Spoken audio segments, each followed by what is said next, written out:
Hello everybody, good evening and welcome to the United Stand. This is your Manchester United versus Brighton watch-along, but also / for the first time, PSG versus Real Madrid watch-along, because I would have been doing a PSG versus Real Madrid watch-along tonight because it's a Champions League night, but they've moved Manchester United Brighton to tonight. So effectively, I'm going to be keeping an eye on both games, but obviously we're on the United Stand. There's a strong slant towards Manchester United against Brighton. And yeah, I think it's going to be a very interesting game. You know what? To be absolutely honest, the team news should be exciting team news. We should be getting a team news that is, you know, in my opinion, 2 changes in the back 4 at centre-back and at left-back, 1 at holding midfield and 1 on the right wing. But we seem to be this football club where as fans, we've accepted that poor performances doesn't get you dropped when there's better players on the bench. So I fully expect to see a very similar team to the one that drew at the weekend, which I find absolutely baffling, but, you know, we'll see. The Man United 11 has come out, and there is no place for Pogba and there is no place for Rashford, but Harry Maguire and Luke Shaw starts. Yeah, explain that one to me then. Explain that one to me. No Pogba or Rashford, but Maguire starts. I just don't get it. I just do not get it. But you know what? It's just bloody ridiculous at this point. I will say what I think, because if I don't say what I think, I'm not being honest. And my honest opinion is this club is protecting Harry Maguire for some odd reason. Maybe there's 80 million reasons why. But there was a guy who was playing for us, playing well, and he got burgled in his own home. Should we not be protecting him? He was playing well. He had to go out of the team because of something personal. He comes back and he's not being given another chance for somebody who's playing crap. And people can say you're being a bit melodramatic there. But am I? Am I being melodramatic? Harry Maguire has played crap for weeks and is holding the place from Victor Lindelof, who in his last game played really well, had to lose his place because of a personal issue and won't get it back. It's just baffling. It's like we're waiting for Harry Maguire to put in one good performance so they can go, oh, Harry Maguire, Harry Maguire. So look, the team news that we have is De Gea, Delot, Varane, Maguire, Shaw, McTominay and Fred with Bruno, Sancho, Elanga and Ronaldo. Now, look, I agree with the Elanga. I do. But I don't agree with the Maguire thing. And I presume Paul Pogba must be carrying an injury. That's all I can say. We are sponsored by Boohoo Man on the stream today, and I feel like having a bit of a cry, to be honest, but that's not what Boohoo Man are around. I'm wearing some of their stuff here, Boohoo Man Active. You can get 40% off plus an additional 10% off with the code United Stand. Link is in the video description. We'll be talking a little bit more about Boohoo Man in a moment, but the code is United Stand, all one word. Get your Boohoo Man Active range 40% off with the United Stand. But I do feel like having a cry. I do. I really, really do. Because I agree with Rashford being dropped, right? I really agree with that. But no player, in my opinion, and it is only my opinion, IMO, it is only my opinion, and you please don't have to listen to it. Form your own opinion. That's what it's all about. But if I cannot understand how you drop Rashford, but you don't drop Maguire. I do not understand that for the life of me, and I'm going to keep going on and on and on about it, because to me, it is a massive injustice and it doesn't make sense and it's not fair. And it's not fair on Victor Lindelof and it's not fair on Eric Bailly and it's ultimately not fair on Phil Jones. And I hope Harry Maguire does score a goal tonight, but we are trying to smash a square peg into a round hole. It is Manchester United Football Club and we are forcing this player on us for some reason. And it can only be that they know if they drop him, he'll never get back in. And therefore, they've wasted 80 million. I really do think it's about money. I think it's about we can't afford to drop him because no one will want him back. And then when he isn't coming back, we're going to lose millions of pounds. I think they've got to fall on their sword, basically. They've got to try and make it work. We heard last night Rangnick saying, well, to be fair to Harry, he's not used to playing in a back 4 because he plays a back 5 and he's not used to a high line. We've never played a back 5 at Man United. He's been playing in a back 4 for 3 years. He's 29 next month. You know, he's not a 19-year-old. He's been on loan at Lincoln playing a back 5. He's an England international. And we're making excuses for an £80 million 29-year-old. Oh, he's got to adapt to a back 4. It's shocking. It's absolutely shocking. But we've got to move on. We've got to talk about the team, I know. But I have to vent. I have to vent. because I just don't agree with it. I really just do not agree with it. And I think there's more to this. Look, I think Rangnick picks the team. You have to put it on Rangnick. You really do. He picks the team. But, you know, it's even more confusing when last week he dropped Ronaldo for a bad performance for Cavani. And this week he's dropped Rashford again for Elanga. But Maguire starts. Is it because of the band on his arm? Is it because of £80 million? There is complete hypocrisy in picking Maguire and dropping Rashford, in picking Maguire and dropping Ronaldo. And please, God, tell me what's going on with Paul Pogba, because if Pogba's on the bench, I'm massively confused. Massively confused. He's on the bloody bench. Well, there you go. I'm confused. The bench. So the team is De Gea, Delot, Varane, Maguire, Shaw, McTominay and Fred. McFred are back together. And then we've got Bruno, Sancho, Elanga, Ronaldo. I mean, I'll put my hands up here. Should Bruno not be on the bench and Pogba start? Like, I'm a big fan of Bruno, but, you know, I think Pogba's been a bit of a breath of fresh air. But the bench is Henderson, Wan-Bissaka, Lindelof, Jones, Telles, Pogba, Mata, Lingard, Rashford. So we knew Cavani and Matic weren't going to be available. Rashford's been dropped for Elanga. You know what? He's 2 players away from making that team really, really good. You know, I would have dropped McTominay and played Pogba and put Fred as the holding midfielder, and I dropped Maguire for Lindelof, and he's picked the right team. You could argue Shaw for Telles as well, but for me, he's got 2 wrong there. And, you know, maybe Paul Pogba's not fully fit. I reckon they'll probably say something about Pogba along the lines of it's 3 games in 7 days and it's a bit too much for him. But I don't know. I don't know. I'm happy Elanga's starting, but I'm disappointed that we're not starting Pogba. I'm disappointed that, you know, basically we're but you know what? I did call this, didn't I? I did call this. I said, the way we're playing in that midfield, he'll go back to McTominay and Fred. He will, because they're getting overrun. So effectively, we're going back to, you know, we're almost going back to Ollie vibes, aren't we, really? We're going back to this McFred, you know, this Maguire and Shaw and obsession. The only thing we're doing different to Ollie is that he will drop Rashford. But apart from that, it's very much the same sort of players. Pogba's on the bench, Philip. I think we will probably get an explanation that may be to do with you know, not playing 3 games in a week. How does one end up picking Maguire again? And what did Pogba do wrong, says Vignesh? And even if Ralph wanted to drop Maguire, you're crazy if you think politics isn't involved. He's an £80 million investment in the eyes of the board, says Nathan Brown. Yeah, well, you know, the club makes me sick. It makes me sick. 100% makes me sick. You know, there's so much going wrong with that club at the moment. I just can't even begin to, you know, talk about it. But the fact is, we know it's a shambles as a football club. I hope the only positive I would say is that people keep saying, what do you think is going to happen tonight? And I'm not going to predict a win. Only an idiot would predict a win. But we are inconsistent. And the definition of inconsistency is that there is no consistency. We've been consistently drawing.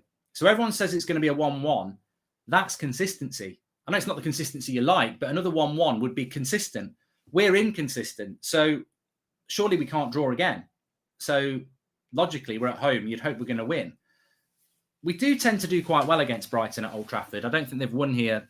I don't think they've ever won here. So, yeah. Benjamin Isaacson says, we really need Pogba so that he could be physical and try to close down Basuma as well. Basuma will boss that midfield, says Benjamin. And start of the season, Varane was always going to be coupled with Varane. This guy's outrage is a pinch of amnesia in it. Start of the season, Varane was always going to be coupled with this Varane. Yeah, Manish, look, I respect your opinion, right? But I can't get on board with these people, right? I know what I say. And if I forget what I say and you remind me of it, I'm not going to hide. I'm not one of those creators who pretends they didn't say anything and blocks people for it. I know what I said at the start of the season. I said that Varane and Maguire was the partnership to go with. I'm not afraid to say that. I said last year that Lindelof was crap and he was costing us a lot of goals. And I think he was. He wasn't very physical. But you know what? There's this thing called change. Every day is a new day. Tomorrow is not like today. And unfortunately for you, I'm not somebody who sticks to their guns if there is evidence to the contrary. At the start of the season, I was like, give Ollie time. I said sack him 2 months later because evidence changed. At the start of the season, I probably thought Maguire and Varane was a good partnership, but we had a different manager who was playing a deep line. He's been awful all season. He's one of the worst centre-backs in the top 6, if not the worst. Opinions change, mate. You can't hold somebody to an opinion they had in August. Beth said we were going to win the league. If she said that now, what would you say about that? Your opinion changes on what the team does. I can't help the fact that I thought Maguire and Varane would be a good partnership, and it's a trash partnership because of Maguire. You can't be held to opinions 6 weeks ago, let alone 6 months ago. And it's a poor argument to try and bring it up, because it's just stubborn to stick by an opinion from August when the evidence is he's not been good enough. Madrid's bench is better than United's squad except Ronaldo, Varane and De Gea. What has happened to Man United? No winners, just scammers, says Ubav. Here we go again. Maguire needs his babysitters. McFred, says Pisco. He'll probably have a good game tonight, Maguire, because he's got McFred in front of him and Luke Shaw tucking in. Also, this is definitely not Ralph picking the team. I'm throwing it out there. Fletcher picking the team. Why else on the bench? Obvious with picking McHyde, says Lee Taylor. And Mark, I think the club is making Ralph keep Maguire as captain, says Nature Videos. Thank you very much for your super chats coming in. You can keep them coming in. Please subscribe, by the way, bottom right-hand corner. And cheers, Mark, says Parth. Thank you very much, who's one of our members. We are consistent in one thing, Mark. We have bottled every game in 2022, says Myron. Well, we need to win tonight, don't we? We simply cannot drop more points out of these sort of games. But it's funny because Brighton's probably our hardest game out of the 5 games, where many of us said we've got to get at least 12 points. We came into this Burnley, Southampton, Brighton, Leeds, Watford run, and we felt that we had to get 12 points from it. We can't get 12 points anymore. I think the most we can get is not 11 points, and that's if we win the next 3. But on paper, Brighton are the best team of the 5. They're the highest in the league, and they're probably the best coach side. So, look, it depends how Brighton approach this game. I mean, they went to Anfield, they were 2-0 down, and they got a 2-2 draw against the very good Liverpool side. So they're more than capable of giving us a game. We're consistent. We've done that one. Thank you very much. We're going to draw, says Trevor. I don't think it will be a draw. I'll say that. I don't think it's going to be a draw.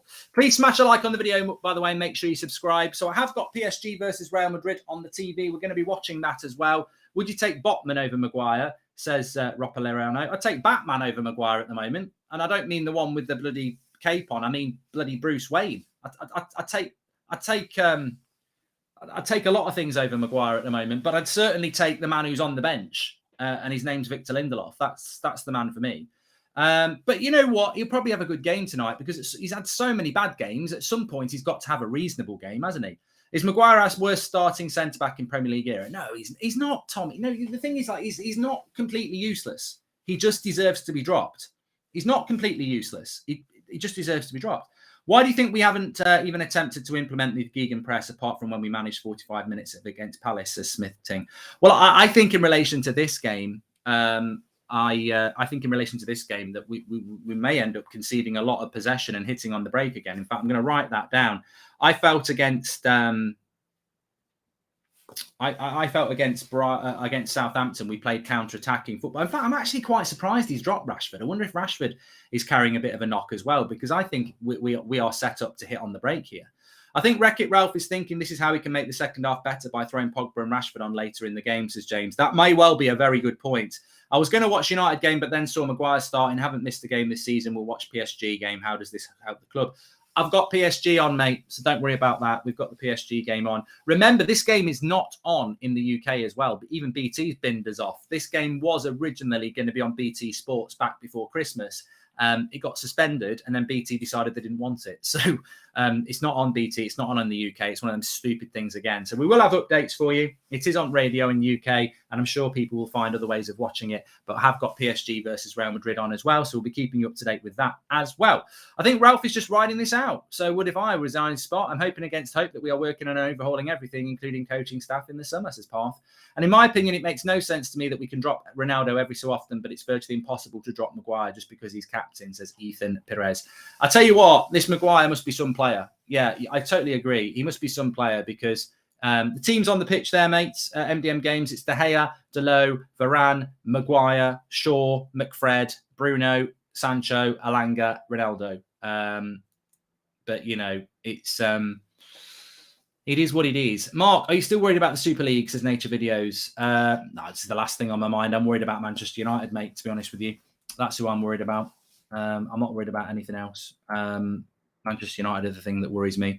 Anyway, let me just say, we came into the show quite quickly with the leaked team news, so I didn't get much to say other than the fact that we are sponsored by Boohoo Man on the show today. Boohoo Man Active, in fact, 40% off through the link in the video description. I'm wearing one of their tops here today. You can wear fashionable stuff like me as well by clicking that link in the description and getting 40% off. But not only 40% off, use the code United Stand and you'll get an additional 10% off on checkout. So Boohoo Man is all about looking good while you are working out. As you can see, these clothes are functional and stylish and not something I can say about United's defence right now. Anyway, I wanted to give you the Goldbridge approved top tips for looking stylish when you are working out. So here we go. And I've written them down. Top tip 1. When taking a selfie in the gym, make sure to always have a little flex in the arm so everyone on the gram can see your huge gains. You know what I'm talking about? Take a leaf out of Dwayne "The Rock" Johnson's book and get those action shots in. Ow, and make sure you are not looking at the camera. You have to be working hard and manifesting your future. And tip 3, make sure your Insta caption game is on point. Something strange but inspirational like the eye of the storm is always calmest part. Thanks again, Dwayne, for that one. If you want to make sure your gym game is on point, then Boohoo Man have got you covered. Like I say, 40% off with Boohoo Man Active. The link's in the video description. Get yourself looking sharp with the code United Stand. And as I said, you'll get an additional 10% off after the discount has been applied. This extra 10% off applies to everything on the site except certain sale items. So big shout out to Boohoo Man. Link in the video description for that, and you can get your 40% off. Right, the chats are flying in here. We've confirmed with our last couple of games that none of our midfielders can play as a 6. McFred are back to play a one-man role. Glazers out, says Mario Franco. Yeah, I'd agree with Mario on that. I think the return of McFred, I actually called it on Saturday. I said that there's no way we're going to play McTominay, Bruno and Pogba against the Liverpool or I would even say an Arsenal. They'll tear us apart. And you know, that's a compliment to Brighton that Rangnick's obviously decided he can't play Pogba, Bruno and McTominay against Brighton at home because he's in fear of getting turned over. We were playing well in the matches with Telles and Lindelof playing. Why the sudden change, says Oz. Yeah, I agree. I think that the game against Brentford we won and the Villa game away we should have won. That was Rangnick's fault for not shoring up the midfield. And that was Lindelof, wasn't it? So you're right. Announcer just said Maguire name, no cheers. How does he start when Lindelof probably gets more interaction on his socials? Is it just the 80 million fee, says Arjun? I think, you know, look, in fairness to Harry Maguire, I don't think it's about Harry Maguire. It's not, he can't drop himself. I think it's more than this. You know, there may be a part of him that doesn't like the situation. You know, it's certainly not a fair situation. If I was Harry Maguire, obviously I don't want to get dropped. But I'd know in my heart of hearts something's going on here. I'd know I'm not worthy of starting in the team. And I'd look at Rashford and go, well, he's been dropped. I'd look at Ronaldo last week and go, and he's been dropped. And yet there's 3 other centre-backs that can take my position, one of which was playing better than me, and I'm starting. Even if I was Harry Maguire, I'd know this situation was dodgy. So I do feel for him a little bit. And I personally think the club are just going, we can't drop him, Ralph, because if we drop him, there's no resale value. But there's no resale value anyway. Finally clocked who you remind me of. It's Stephen Mulhern. Oh, my God, Salim. Oh, God. Hi, Mark. I just hope Harry Maguire has 3 points in his head tonight and has a good game. Yeah, I agree with amen to that, Mohammed. We need him to have a good game. Prediction, Mark. We end up paying Angel Gomez back for 17+ million in 3 or 4 years as Nature Videos. How would you feel if Potter got the manager's job in the summer? Big names have not worked, and neither did a club legend in Ollie, says Kieran Byrne. It's a different try. They wouldn't do it, Kieran, because it's not glamorous enough. To be fair, that sales pitch wasn't so long. I'd probably buy something from them, says James C. Thank you very much. Boohoo Man link in the description. And Stephen says, say we get top 4. All United will do is give Ralph the job and make a decision of a fairy tale ending to a season, says Stephen. And no matter what we say here, it won't change anything. We need people in Old Trafford to voice our opinions since it's a direct message to the club, says Abe. Well, I don't know whether you saw it today. They've announced, if anybody knows, get in the chat. I don't even know what the role is, but I did comment on it. Somebody called Rick, and it's not Ricky. They've announced somebody as an official club role fans representative. So, let's see what happens with that. I hope that Rick, who's taken it on, has an open mind to actually be unifying fans instead of prioritizing certain aspects of our fan base. But, that's something that the club has done today. But I've got no faith in that. I wouldn't want to work with that club, to be honest. I don't trust it. But I suppose you've got to try. Should have been you, Marcus. It's never going to be me. And to be honest, I'm fully aware that would upset a massive part of our fan base if it was me anyway. I don't hold myself up as a voice of the fans or a representative of the fans. But the only thing I really want to work on is change of ownership. And if there's anybody out there who's wealthy and wants the backing of the United stand to take over Manchester United, and you've got a plan, that's something we would get behind. Because that's what needs to change at Manchester United. We need new ownership who are focused on the football and focused on actually embracing the entirety of our fan base. One of the things I love about this channel is when we put the graphic up with the time that the game's kicking off around the world. So you can see that people are watching Manchester United play at 3 a.m., at 7 a.m., at midnight. And, I think those fans who put their hands in the pocket as well to have, it's the global fans that make Manchester United rich.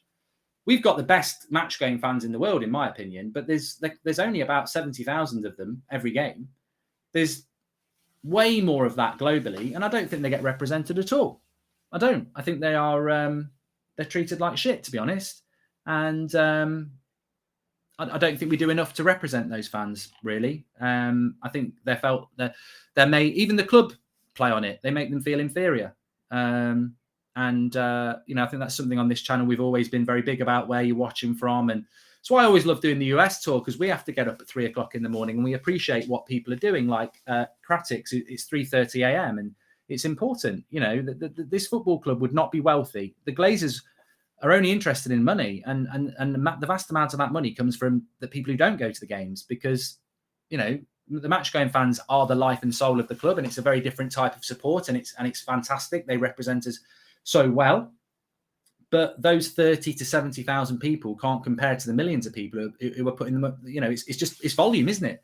And there should be unity in the fan base, but there isn't. And the club play on that unity. I think the club purposely make the match-going fans feel more important, because they know that will divide the fan base. Our fan base ain't clever enough to realise what the club does. If they give everything to the match-going fans, it makes the match-going fans feel like they're the best, and then they don't respect other fans, and then there's a division, and then the Glazers go, yes, that's worked, and I think that's their plan. I do think that's their plan, and I think that Maguire's playing because he's worth 80 million quid. I think these things are very simple to read. Is Maguire being undroppable a significant issue, says Salah Ahmed? Yeah, I'm actually just going to tweet this, and you can retweet it if you like. I'll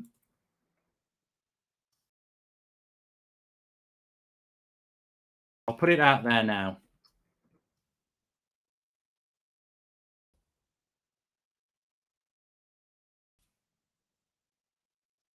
It's a good tweet.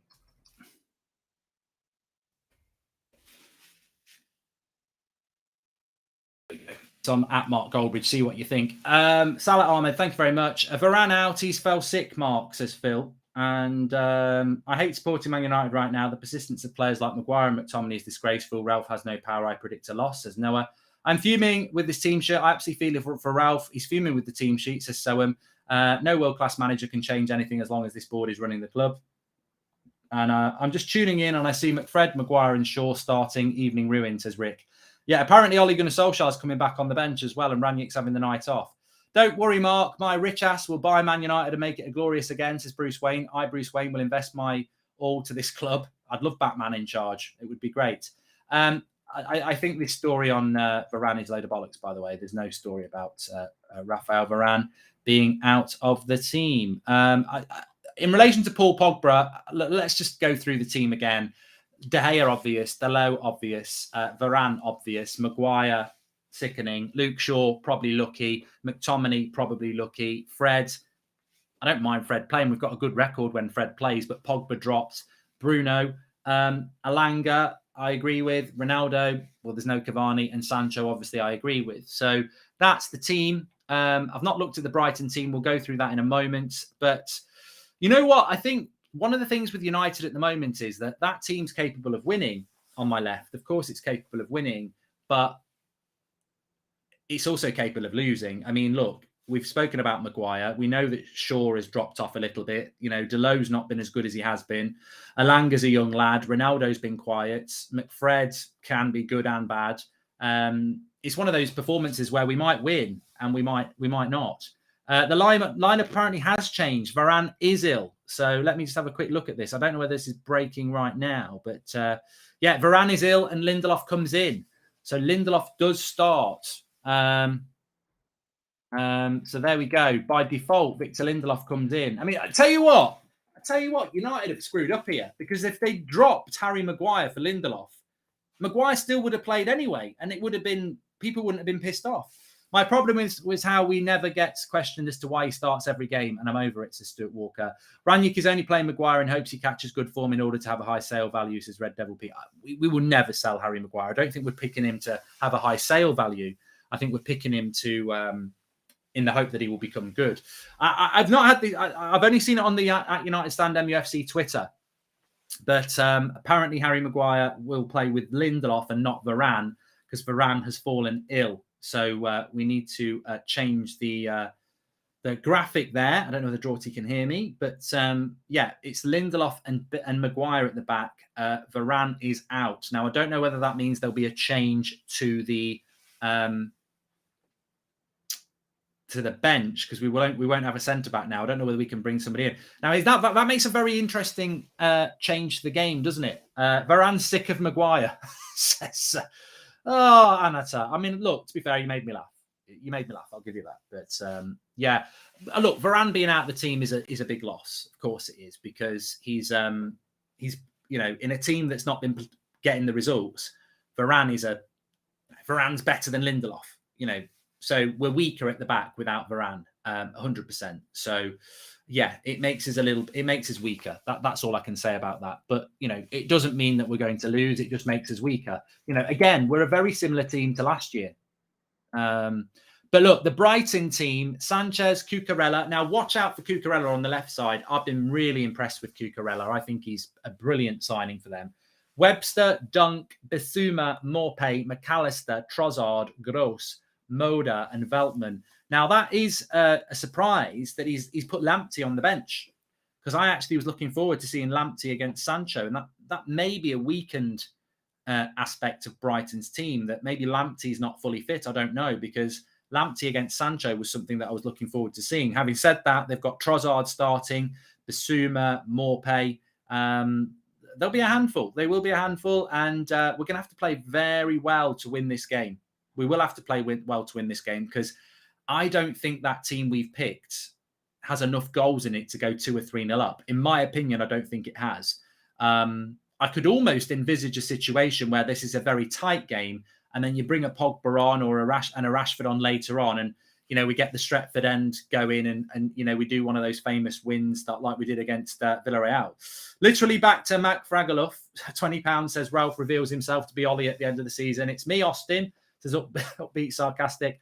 Mark, good morning from New Zealand. Rashford needs to be played through the middle, whether it's off the bench, then starting the less important games so he can utilise his finishing ability, says Nicholas Brown. I don't like Rashford down the middle, to be honest. And Carl Walsh says, Mark, agree Maguire should be out. On Pogba, let's remember we have Champions League next week. He's probably trying to balance his load a little, says Carl Walsh. I am disappointed that Pogba's not playing, but I do think that Paul Pogba's not playing because it's 3 games in a week. Maguire's back to front defending against Southampton, will transform football going forward, says Connor. And Sancho will have a bad game today, I'll call it, since he doesn't have Pogba to play those 1-2s with, says Vortex. Yeah, it's going to be interesting. It really is. If you want to become a member, by the way, you can click the join button. If you see people with badges next to the name, that means that they are a member of the United Stand chat. And you can do that by clicking the button if it's available in your country. And also, Varane is ill, says Emmanuel. Varane has taken ill, and Victor Lindelof replaces his position in the starting 11. That's from the That's Football Twitter account. So Varane fell ill in training. Yeah, these things can happen.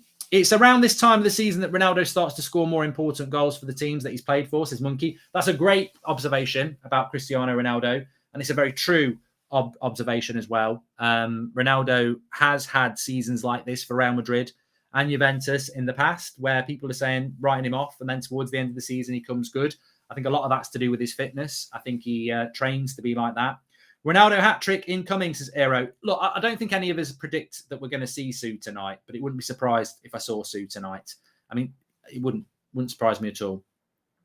So Victor Lindelof starts. Lindelof starts, and Varane over Varane, who is ill. So we do get Lindelof starting, but we don't. But we lose Varane, and you know what? I think that really does confirm to me. There we go. Look at that live pictures from outside Old Trafford. Love a bit of that. Love a bit of that. The atmosphere. I love a party with a bit of atmosphere. That's fantastic. But yeah, I do think that this confirms to me how we're going to play against Brighton. I would expect Brighton to have a lot of the ball. I think we will end up playing a deep line with 2 holding midfielders. I think we're going to play very similar to last season. Try and hit teams on the break. Back 6. Bruno. It could be a graveyard shift for Ronaldo. I'd like to be wrong. I'd like to see United play a different way. But Magaluf and McFred, Ollie's at the wheel, says Alligator. Welcome to the Members Club, Fraser Burt. Thank you very much. You'll get your little badge next to your name. Appreciate that. And Harry the Hoover and Victor the Vacuum, says Arms. And only way Maguire has dropped his big mistake, suspension, injury. No, you've got one wrong, Paul Gould. He's already done the big mistake. He won't get dropped for mistakes. It's suspension or injury. That's it. Anatar says that Varane is a bit injury prone. Well, this is illness, like you say. Well, apparently I'm hearing now on the radio that apparently that Rafael Varane was fine. He was laughing and dancing. He was well up for the game. And then Rangnick handed the team in and he saw he was playing with Maguire and instantly threw up. So, you know, this is you know, it's very disappointing. That's a joke, by the way. Some people might think it's true. Varane got sick of seeing Maguire, says for Alvaro. Yeah, okay. And Sue put in a transfer request. She's tired of getting no game time at United. Arjun. Yeah, and Delo will fail to tuck in, and Magaluf will get exposed, says Chris Grathwell. What's your thoughts on the game tonight, though? Let's get a poll going in the chat. Let's get this going. You can have your say because you got it wrong at the weekend. The majority went for a win, so you know maybe you want to try a little bit of reverse psychology. But we'll get the poll in there, get the Graham in there. Brighton. I mean, logically, I agree. We probably won't win, but because we're so inconsistent, I feel that it's wrong to say we won't win. Do you agree that Maguire isn't half the captain Valencia was? I just don't think he's a captain, Daniel. I think, you know, look, forget. It's nice, actually, to have this conversation. Yes, Maguire should be dropped, in my opinion. Yes, he's playing bad, in my opinion. But let's talk about him as the captain. This team has bottled 3 games in a row and many others this season. I mean, look at the Leicester performance. Like, have we shown this season any performance where you go, ooh, that was leadership from a difficult situation? We simply have zero leadership. That armband may as well be an armband for swimming. You know, you may as well be running around with one of them orange inflatable things on there or a learner badge. You know, like what you have when you're trying to pass your test. He should have an L on there because he's a learner captain. He's not a real captain. It's and you know that's not being horrible. We never show any leadership. And actually, in the last 3 games, we've shown that we've got no leadership because we've been in winning positions and bottled it. And then when we've bottled it, there's been no response. I hope Varane will be back for the Champions League final. Fingers crossed, says Winnie. The final. Yeah, I'd love it. How would you feel literally carrying a fridge throughout a 90-minute game, says Red Devil Pete. You know what? We're probably going to win tonight. We're probably going to win. I'm just going to throw it out there. We probably will win the game tonight. It's because that's the inconsistency of Manchester United. Have got PSG versus Real Madrid on. They're going to kick off 15 minutes before us, so we will be keeping you updates on that.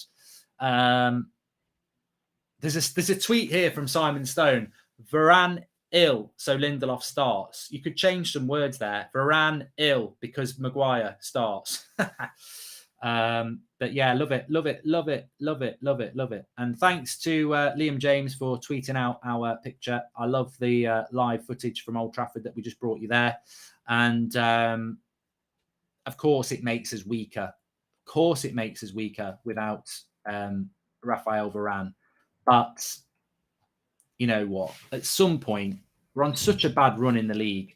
And, I know we beat West Ham, but even that, it was 1-0. We've scored 3 goals in 3 games. We need to start scoring more goals. I think if we score 2, we'll win today. Anyway, Ranyik says it's important to show our nice face, our beautiful face. It's a bit like Jekyll and Hyde. Today we have to show for the whole game our beautiful face, the nice side of what we did for the last 3 games. On Rashford and Marcus and Paul Pogba, he says it's a bit about fresh legs after both Paul and Marcus played in the last couple of games. Paul's coming back from a long-term injury. That was the idea behind that. So he's gone for fresh legs with Pogba and with Rashford. So, yeah, that's what he's done with that. We've also got a few super chats coming in here. Let's have a look. Do you think Maguire is the most undroppable player? I think Ralph has more freedom to drop anyone, even Ronaldo, compared to Maguire. Yeah, Josh, I agree. I was saying that. It must be some player in training if you can drop Pogba, Rashford and Ronaldo, but you can't drop Maguire. Imagine what he's doing. Toby Moran, he must be doing bloody elasticos and nutmegs and rotundas or whatever you call them, and overhead kicks, the lot. He must be brilliant in training. I want the training clips, sponsored by whoever the new sponsor is. Varane throwing up after getting screwed 6 months ago by Ollie's selection of Make United Great Again. New contract coming soon, says Pushan. Welcome to the Members Club, Bulo. Appreciate that. Thank you for becoming a member. And Maguire has been relegated 4 times. He's lost all 7 semi-finals he's played in, scored 2 own goals. His only trophy is a playoff win with Hull City. He played 5 minutes, not my captain, says Charlie Griffiths. And Mark and everyone, I dare you to give me 2 good reasons why Maguire has been picked. Fred was out and walked straight back in. Doesn't make any sense. Is Ralph also picking his favourites? Maguire just resigned, says Ronald Jacob. Interesting. Well, I've got 11 popping on in a moment. We'll see what he's got to say about it. But remember, most people wanted to see Harry Maguire dropped, and that's not going to be the case today because, ironically, he wasn't dropped and Varane and Maguire were going to start, but Lindelof will start because Varane has fallen sick. I think United missed the trick here, although they could never have predicted the future. Imagine if they dropped Maguire, everyone would have been happy, and then Varane falls ill and Maguire starts and everyone goes, well, it's probably the right choice. But, they got it the wrong way around.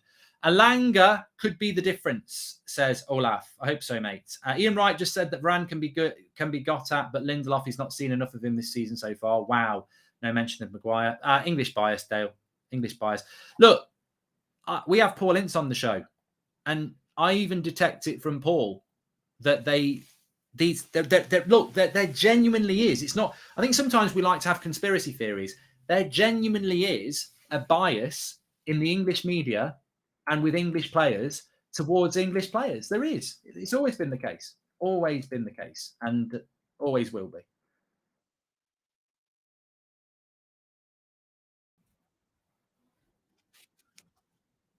Sorry, Levin. I thought it was just. Sorry, I've got Levin in me. He's not in your ear yet. I thought he was going to jump in about the English bias. So I'll carry on. Yeah, we've always had the English bias. We've always had that, and I think that don't worry about it is what I would say. And I think what it is, Ian Wright played for England, Alan Shearer played for England, Gary Neville played for England, and Gary Lineker played for England, and maybe they've got the WhatsApp number of Harry Maguire. Maybe he's a mate. They're not likely to have the WhatsApp number of David De Gea or Bruno Fernandes. So it's easier to criticize someone you don't know. I get that, but it's still bias. Even though I understand it, it's still bias. And there's a camaraderie, I suppose, as well, isn't there, that comes in. I don't want to see Maguire dropped, but I don't want to see Maguire leave the club for good. I need takers for Maguire. We accepting a bag of salt peanuts in return. Only if Maguire was not English, imagine, says Ronald Jacob. And TJ Brady, thanks for the super chat. And also, how annoyed would you be if you were Tellez, Mark, says Lord Raffles. I would be annoyed. Anyway, we've got Levin on the show now. Hello, Levin. How are you doing? All right. I've just been put off because I've turned to look in the comments and I've just seen someone read. Mark's just said Levin's come in his ear, and we're just moving into a weird territory here. But other than that, look, I'm all right. Life comes at you, and you sort of just deal with it. I mean, look, there's a lot to talk about. It seems that with every game we talk about recently, we end up with a 1-1 draw. But with every game that happens, you think, well, he's got to change things. Well, he has changed things, Levin. We've had quite a lot of changes. I suppose, first of all, we'll deal with the one that's pissed everybody off, which I understand, but I actually expected him to start tonight. And then, funnily enough, Lindelof will start anyway because Varane's fallen ill. So what do you think about that centre-back partnership, because ultimately it's the right centre-back partnership anyway, because Varane's fallen ill, but it's just how we got there, I suppose. Yeah, they had a stinker because realistically, all they had to do was just say that they dropped Maguire, and then people would be like, oh, you know what, at least he had to play. He had to play. But now that we know Maguire was always going to play, people are still pissed off, and he's playing anyway, which is obviously hilarious. Not for us, but hey. Do you think that, I mean, look, on the Varane thing, it's logical. We're weaker without him. How much weaker do you think we are? Because Varane and, Lindelof and Maguire will probably just say, let's play deep like we did last year with McFred in front of us. And we did keep a lot of clean sheets that way. So it might not be a bad thing in relation to conceding goals if we play like we did last year, because we play a different way with Varane anyway, which can leave us vulnerable with Maguire's lack of pace.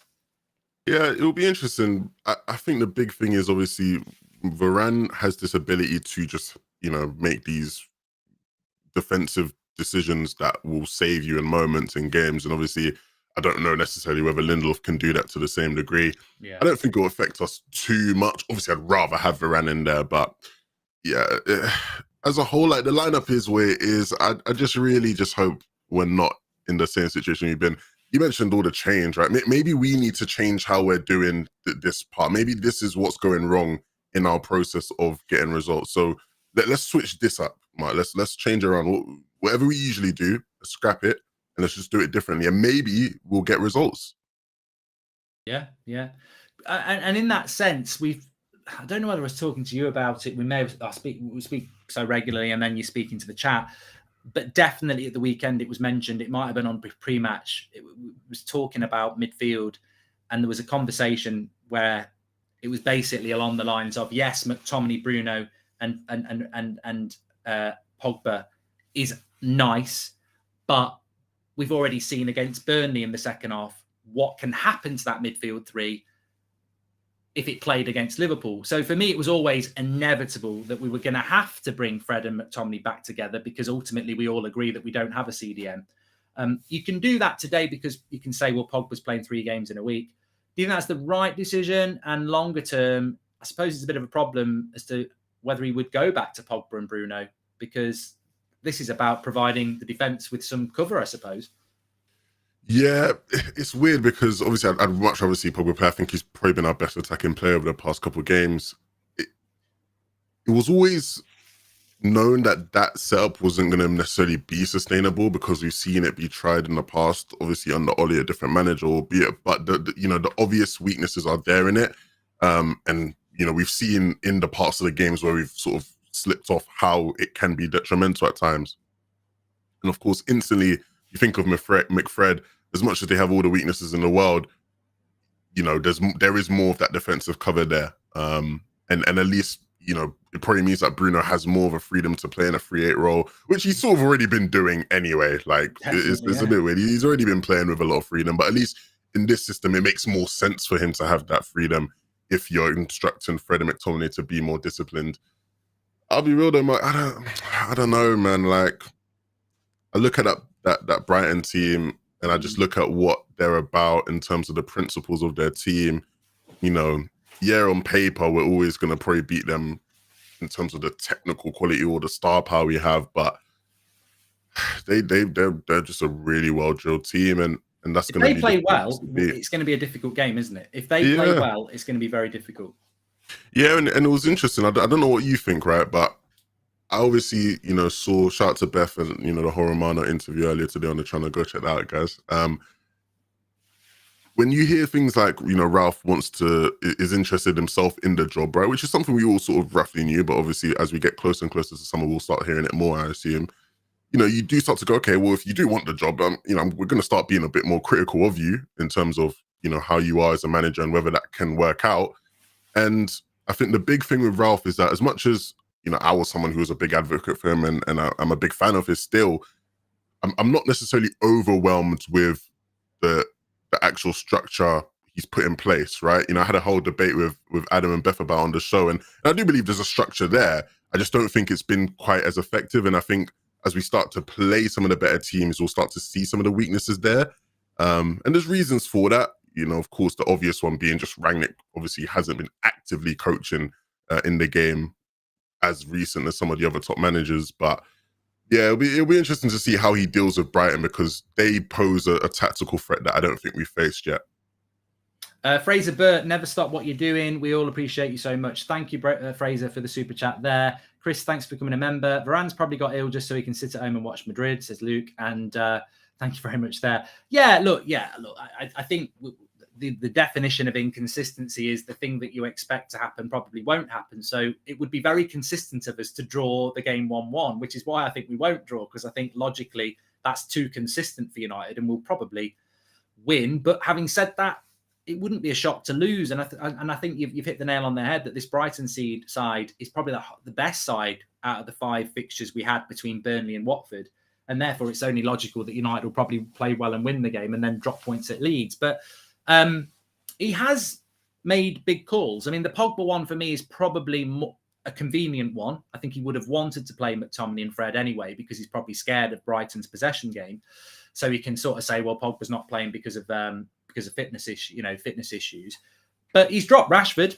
Yeah. And he's brought Elanga in, and I've been saying to do that for the last couple of games. So I must admit, I'm surprised he's done that, because it's not as big. And Maguire's the one that should have been dropped, but I would have dropped Rashford as well. I would have dropped him for the Southampton game. So he's shown there a willingness to change things up. And Rashford's not a player that ever used to get dropped under Ollie. So that's a big call in itself. Chucking in a young player again, and hopefully he can deliver. It'd be interesting who plays on the right and who plays on the left. Well, this is why I'll tell people, as much as, we all probably are a bit frustrated by some of his selection choices. I'm talking about Rangnick here. The narrative that's gone around that he doesn't have control of the team, or he doesn't pick the team, it's way too irrational, because he's made a lot of decisions where you go, actually, well, he has dropped players who you wouldn't expect him to drop. I think the Harry Maguire thing is something itself where it's like, that's just a hill he's dying on, right? Like, he is backing Maguire to the full extent in it, like, and especially if he wants a job, that's going to be something that could come back to bite him. But in terms of just the whole thing that, oh yeah, Rangnick doesn't pick the team, I think it's clear that that's not the case. He's made plenty of decisions, with big players that shows, yeah, he clearly does, do things the way he wants to do them. And for reasons, he wants to play Harry Maguire week in, week out, innit? So separate the two, I'd say. Liam says, Maguire as captain is like Ollie as manager, not ready for it and learning on the job. And Kevin B says, I've watched this channel for a long time, and seeing Harry in the team again backs that he doesn't pick the team. Look, I agree with what Levin said, but I also have massive confusion as to why he does get picked, and I don't think any of us can provide the answer. But the fact that there's definitely change and there's definitely progress, it's probably what Levin was saying there. There's aspects of what Rangnick's done that probably are a little bit confusing, but you can't just sweep everything under the carpet and say, oh, it's just like Ollie, because Ollie would pick Rashford, he wouldn't pick Elanga. So Ollie would shoehorn Pogba into the team somewhere. He'd probably put up Pogba on the left and Sancho on the right. Well, Wan-Bissaka would still be playing if it was Ollie. Yeah, so you're right. There's definitely progression there, but the Maguire thing is very confusing. And I don't think anybody can answer that one, Levin. You can say it's because he's £80 million. You can say it's because it might be as simple as the fact that he's the captain. I don't know. I mean, Harry Maguire has got a lot of power in that football club. He will do as the captain. He'll be on all sorts of conversations and boards. And one theory I had, and I'd be interested to know what yours is, it could just be as simple as that he rates him. Personally, I prefer Lindelof and Babe, but he might be that. But I also think that the problem with dropping Maguire is, and that burglary at Lindelof's house was horrific. But once he was out, it didn't look like he was coming back in. And if he drops him, he might never get back in again. And that presents a big problem when we know there's a lot of dressing room unrest. Harry Maguire's a big character there. And it might be in Rangnick's interest if he wants the job. He's had so many dressing room issues that, keeping a character like Harry Maguire happy, I don't know. We don't know, and that's why I suppose that in an uncertain world, I suppose that's where conspiracy lies. Yeah, it's always going to be hard to come up with that with some sort of answer that makes sense for that if we're going to start theory crafting, because what you said there, you've listened to it and you go, yeah, fair point, that makes sense. But then you could argue, okay, but surely he'd keep Ronaldo happy. It's Ronaldo, and Ronaldo has influence, and what I mean. So you start going down these avenues, and you're not necessarily going to find an answer there. I think the simplistic answer that people should just roll with and move on. I'm sorry for hitting the mic there. It's just Rangnick values Maguire in this team, and he thinks Maguire is very important to this team, and so Rangnick is going to continue to play him. And you know, a lot of us don't like that. Like a lot of us straight up just don't like that. But that's what's, you know, that's what it's going to be. I've been listening to a lot of music recently. I feel like I stopped listening to music like when lockdown started, but I've been listening to a lot of Afro beats recently. And there's this song, right, called it's by a guy called Wanda Banton, I think. And the premise of the song is just him saying, like, in life, there's always going to be problems. So you just got to enjoy it. You know what I mean? Like, you just got to find a way to enjoy it, regardless of the problems there. And that's sort of my approach now with United, where it's like, there's always going to be something. There will always be something with United now. Just the way we are, the state of this club, there will always be something. So for me, the easiest way is to just try and enjoy life, try and enjoy a game. Look, Champions League games going on, you know, it's cool. Let's watch us play Brighton. 20 shots, probably 7 on target, probably 3 disallowed goals. We'll probably still draw 2-2 or 1-1. It's just life, but we move on and we go to the next one, innit? And the great thing is, if you've got the right sort of technology, you can be watching PSG versus Real Madrid as well, which is what I've got on. They've kicked off. They're a minute and a half in. So, you know, one way or another, you can watch an exciting game. But look, you know, I'm going to be literally 20 seconds. I've just got to grab my water, which I've left in the kitchen. But I was going to ask you about that at this anyway. I'll give you a little bit of a lead into it. But the game against Southampton, what do you think? You know, Rangnick is very obsessed with saying that we've progressed. He's struggling with that because we're not picking up the points, and we have played a lot of teams in the bottom half of the table. But I think it's fair for him to say we've progressed, because when you think about the Middlesbrough game, the Burnley game was always going to be a little bit hard to watch because it's Burnley. But the Southampton game, all right, they were better than us for periods of the game. But I don't think the game's going to be a boring game tonight. Brighton play it in the right way, and Rangnick does want to play in the right way. We might not get the result we want, but I still think it will be a reasonable game to watch. And also, the midfield battle. Basuma's a player that I like, a lot of people like. I'm not going to profess to say I watch Brighton every week, but do you think the game, where do you think the game's going to be won and lost tonight? Do you think it's as simple as the midfield, or do you actually think, you know, that back six could provide a platform for maybe a Ronaldo or Bruno moments of madness and moments of brilliance, and we win it 1-0? That's a great question. And it's actually something I have been thinking about, because guys, when you look at the games where we've been able to exert a certain level of control, right? A lot of the games where we've looked quite good and, you know, we've been able to have control is games where control was determined by who was winning duels, right? Who's winning aerial duels, who's winning the second balls in midfield, right? You look at Burnley, you look at the Brentford game a while ago, one of the Villa games. Like, you look at all these games, there were games where who had control of that game was mostly dependent on who was winning duels. And although that's like, you know, it worked out for us in a lot of those games, and tactically that's something that was clearly instructed, that's something you'd associate with, like, you know, lower bottom half teams for the most part in the Premier League. And especially if you tried it, if you are a Man United and you tried it and it doesn't work out, you end up looking very, very foolish, which we also did at times, right? So we need to get better at being able to control games, not just because we are like a physically dominant team winning aerial duels and second balls. Like, we need to be much better at being able to keep the ball in all phases of the pitch, right? You look at even our most talented players in attack, a lot of them aren't players who are known for their brilliant ball retention besides Sancho, right? It's the reason why, even in theory, if you had Pep come in right now and implement his system, it wouldn't work instantly, just because the profile of players that are there that we have, some of them, yes, definitely talented, but aren't the same type of profiles that are synonymous with controlling games with the ball at feet. And that's a big issue we've had. And it's something that I don't think Rangnick's put much time into, because that's definitely an area where we haven't really improved. And he's hinted towards it. He's talked about how our decision-making in the final third hasn't been good enough and whatnot. But ultimately, you know, I think he should realize that that is just the nature of a lot of the players that we have. They are players where they can pull off something brilliant every once in a while, but more often than not, their decision-making in the final third is not going to be great.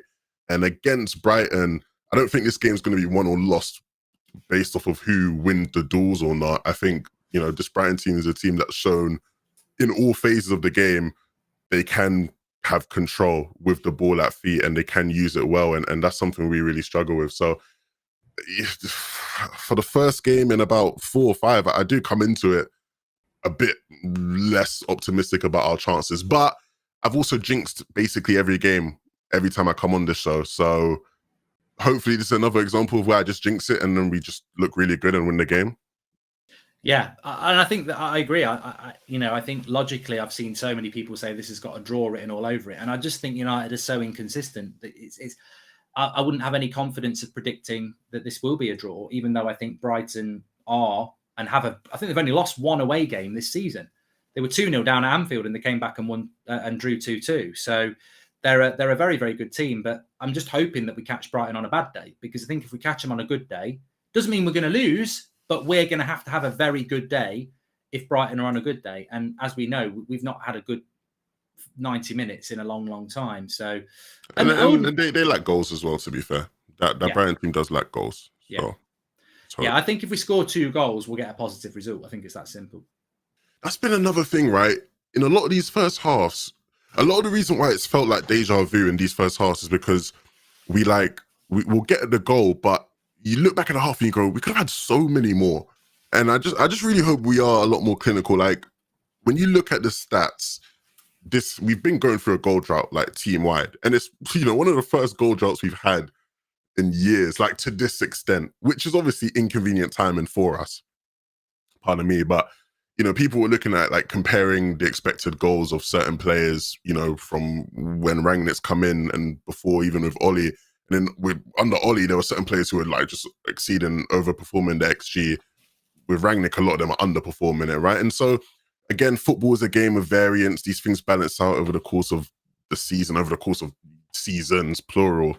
But I really do hope we can start to actually just net a bit more, because it's getting a bit frustrating when we're just constantly just wasting chances. I've got PSG versus Real Madrid on. 8 minutes, it's gone. It's still 0-0. Neymar's on the bench. Mbappe did just cut it back for Di Maria, who whacked it over the top. I think he's so slimy because he's a snake. It just slipped off his foot. But it should have been 1-0, and PSG have started quite well. Madrid's midfield is Modric, Casemiro and Kroos. Seem to be around for ages. Asensio, Benzema and Vinicius Jr. is their front three. So I will be keeping you up to date with that once the United game kicks off as well. But it's got that weird vibe to this game anyway, Levin. I think these last 2 results have been draws. I call them a dross. They're not quite a loss, but we need to win. And then we're playing tonight at 8:15, and there's Champions League matches on it. I know we're in the Champions League, so we can't moan too much. It's not like we're playing Premier League and everyone else is, but it's that game that got suspended over Christmas as well, isn't it? And we really just need enough. I think the fan base just needs an uplift. It needs a result.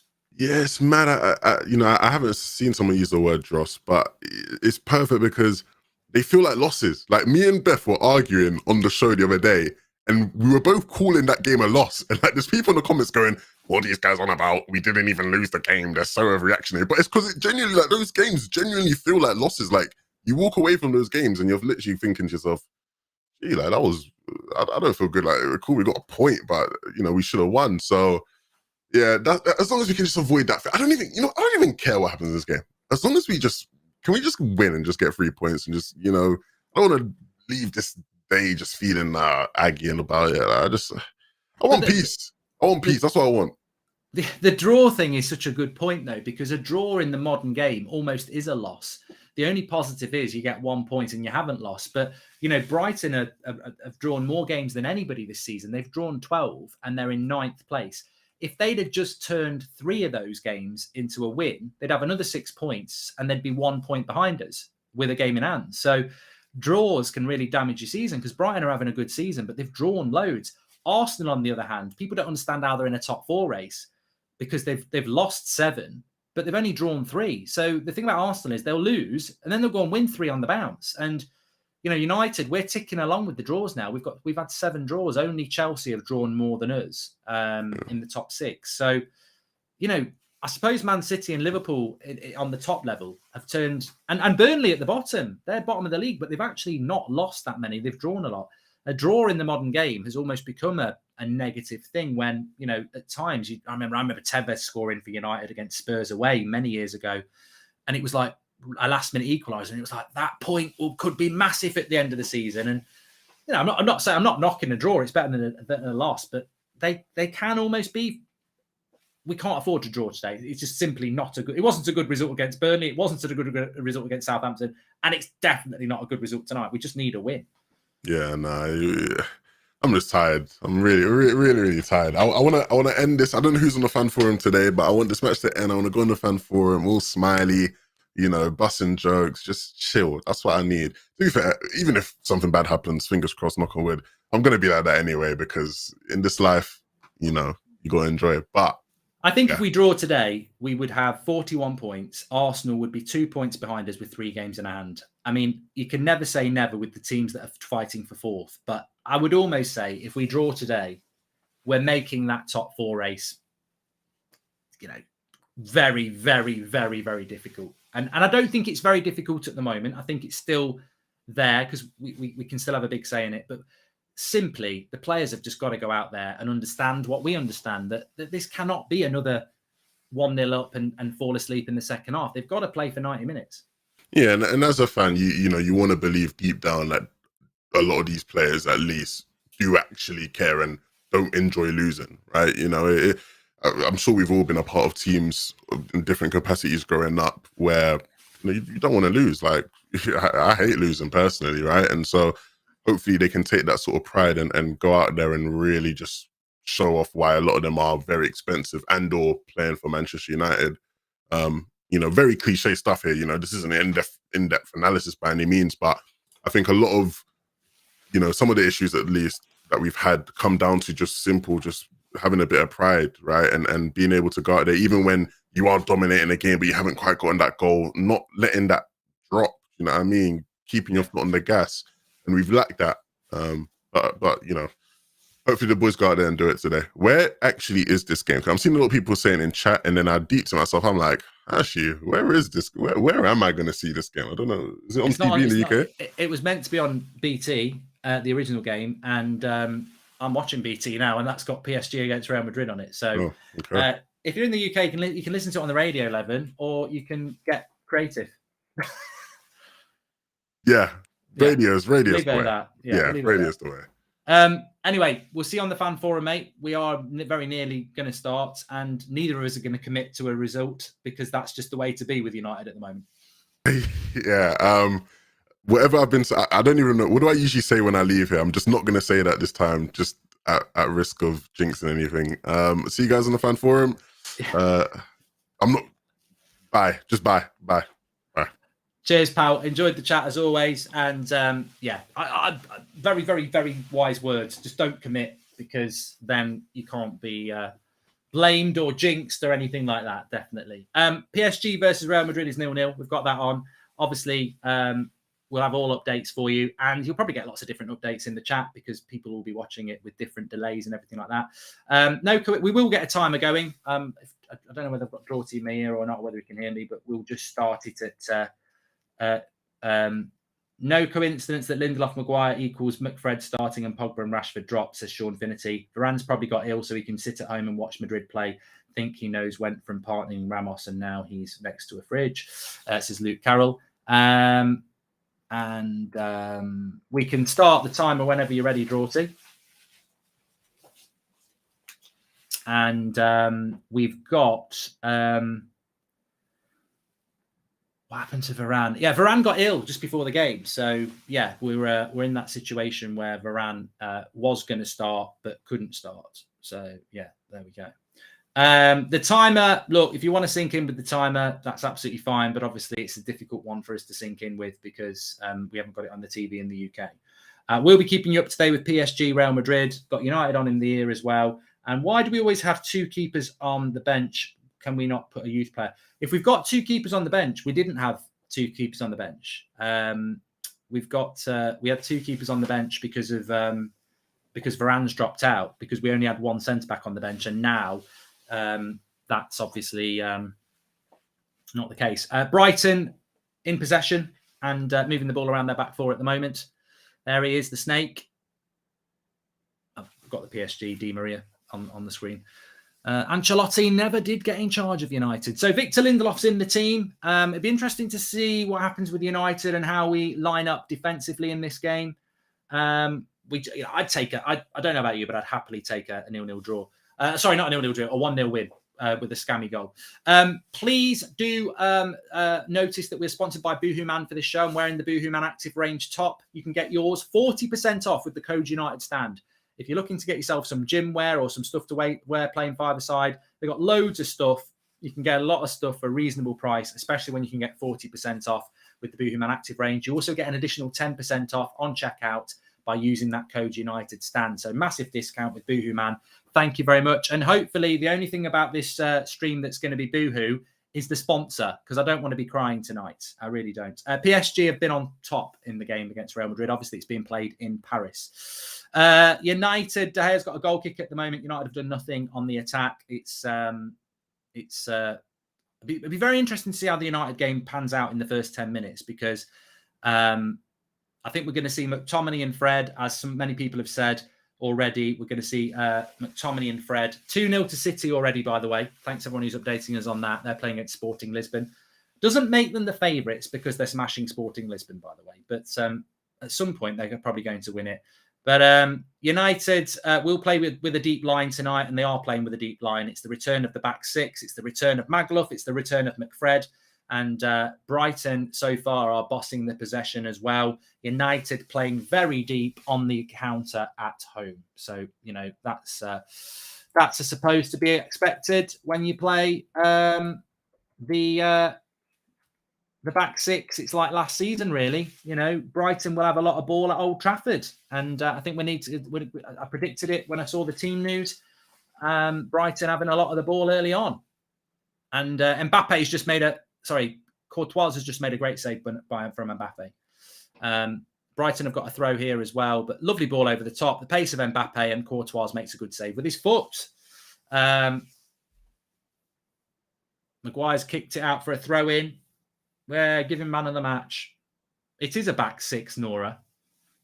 I love how people think that they know football. It's clearly a back six. It's the clearest back six I've seen since bloody last season. McTominay and Fred in front of a back four. What do you want to call it? Deep line, McTominay, and we're defending all anyway. That's all we've done. First 4 minutes has just been defending.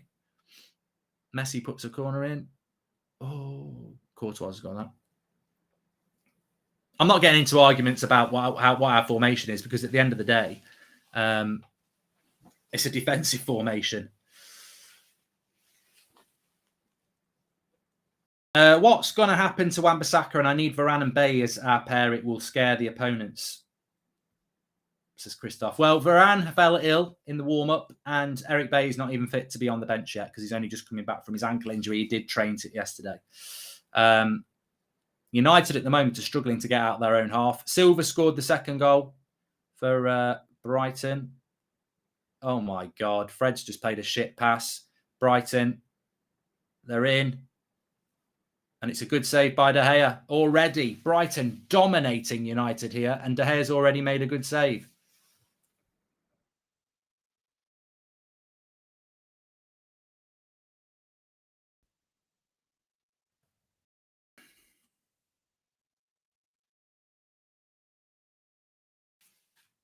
They're absolutely dominating it here. Their confidence is just going to grow and grow and grow. Fred played a shit pass. Brighton carved us open, and De Gea made a good save on his front post. But the thing about that Fred pass, somebody just said there in the chat, who is he actually passing to? Like, the pass isn't even on. It's a back four. It's a back in the Europa League, says B. Yakov. Thanks for the super chats, by the way. And please smash a like on the video. Make sure you subscribe, bottom right-hand corner. I'll check what we're doing for subscribers, but we're on the road to something, I'm sure. Might be on the road to a loss here, United. Yeah, we're on the road to 274,000. So please subscribe, bottom right-hand corner. Get involved with the channel. We're live from live every morning at 10 o'clock, live every evening at 8 o'clock, obviously watch-alongs. But Maguire's had a reasonable start.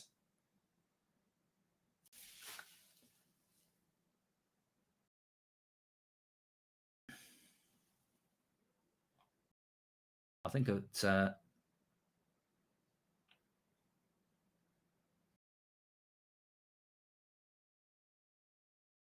Sancho's just had a chance for United. Pass to Shaw, who doesn't make the offensive run, says Elvin. All right, okay. Even Stevie Wonder could see where he is passing. Now, it's good. To be honest, that was a better chance than the Brighton chance. It was a good back heel by Ronaldo, and the shot was from Sancho. Mbappe nearly getting in there as well. Don't worry, Mbappe's not playing up for United. I've got PSG on as well as the United updates. United have got a corner.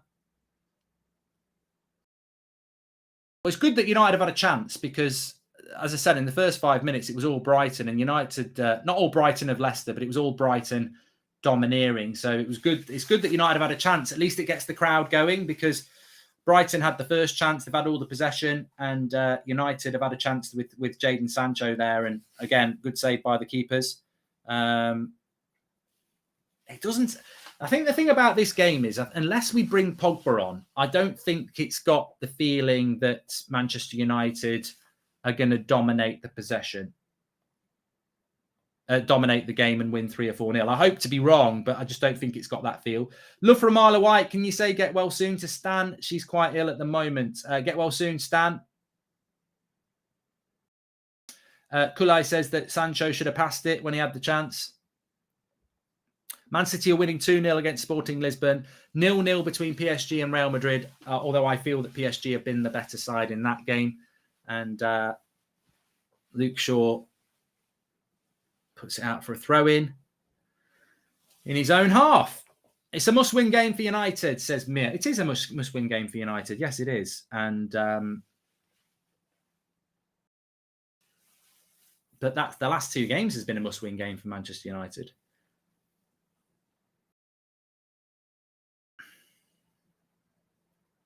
It was to Stan's Nan. Sorry, it was Stan's Nan. Simple cheese, sorry. Get well soon, Stan's Nan. Apologies and thank you very much for correcting me there. Joa says that Sancho should have passed that chance to Bruno and we were winning 1-0.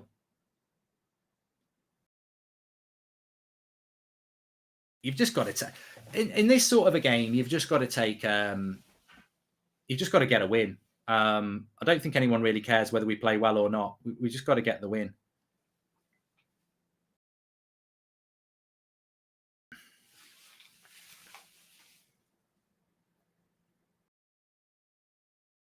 Chris C says that United are terrified of leaving Maguire in a one-on-one position.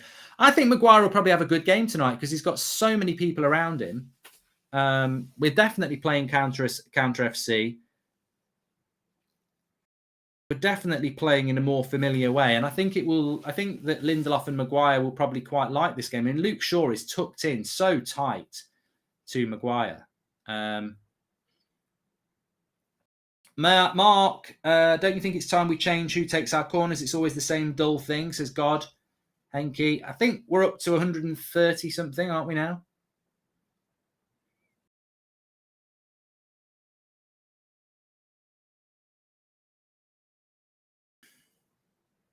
I don't know why Lamptey's not playing for Brighton tonight.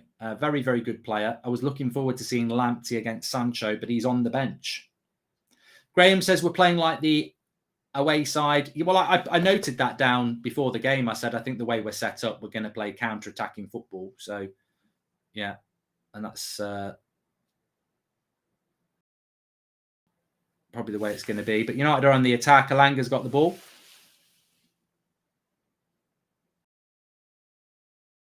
Lamptey's apparently being rested, says Brandon. I mean, can you rest people against Man United when you've got a good chance of a result? Pedro says Brighton will always dominate possession. It's normal. I watched Brighton against Chelsea, actually, at the Amex. And Chelsea did win the game, but Brighton really did dominate the possession without really creating anything.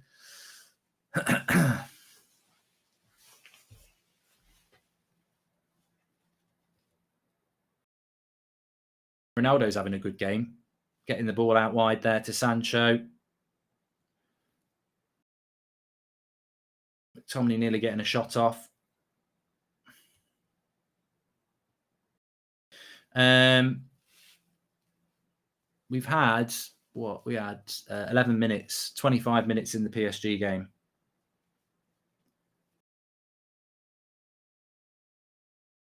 I thought Chelsea beat Brighton.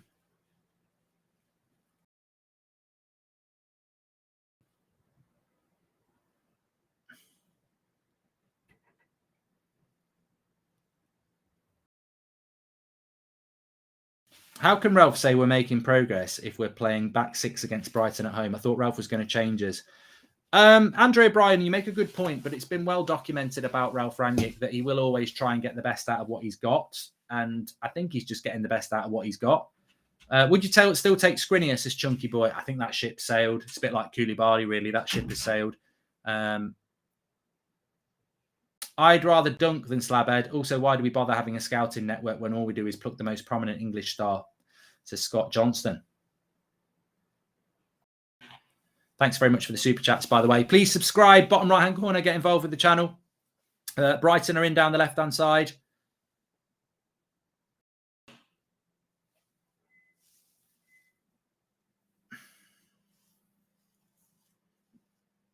We're so boring to watch, says Amir.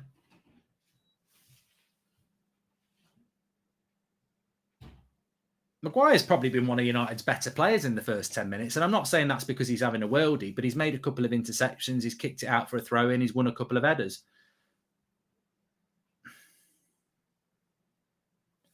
But Bruno's just played a bad pass. Cucurella wins it back, but then he plays a bad pass. I think that with Maguire will probably feel quite comfortable in this team because he's got so many people around him and we're playing such a deep line. Should United try for Basuma in the summer, Marks, as co? Yeah, 100%. He's the best. It doesn't mean he'll be man of the match, but I think he's the best player on the pitch.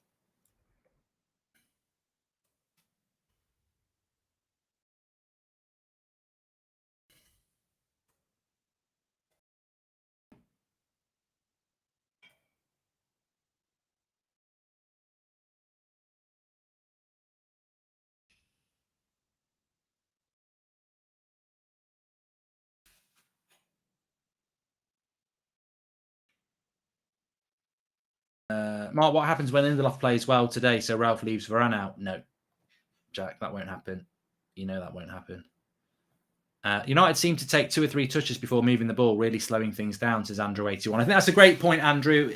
There's a lot of similarity to the way United played under Ollie in the first 15 minutes. And maybe that's a purposeful thing because we've still got a lot of the same coaches. But if you go back to the end of last season and the things we were moaning about, what were we moaning about? We were moaning about the fact that we take too many touches on the ball, that we play deep, that we don't create many chances, that we can only play for 45 minutes. Well, let's see what happens today because we're already taking a lot of touches on the ball. McTominay's just been robbed of it in a dangerous position. And it's a bit of a shambles at the moment. McTominay just lost it in a terrible position for Manchester United. Fred and McTominay are a joke, says Michael Giffin.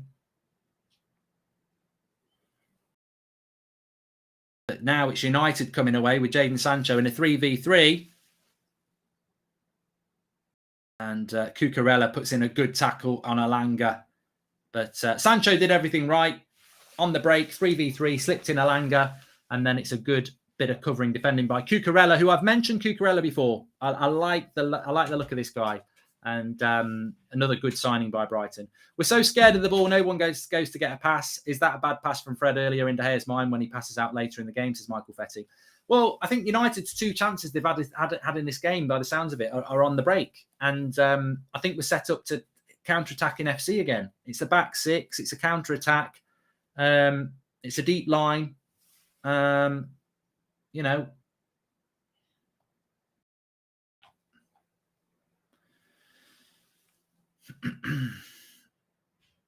if the pride for both was the same, who would you rather, Rice or Basuma? Price the same, says Dan Goulding.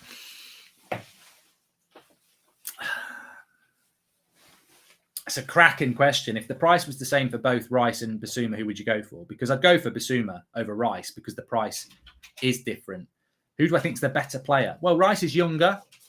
So he's probably got more potential to grow. But, you know,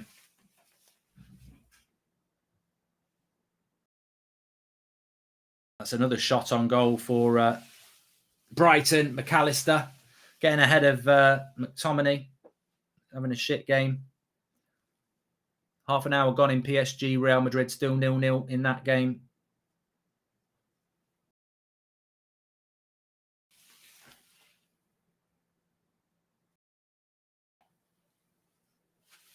I think if we don't score early on in this game, then the confidence is just going to grow from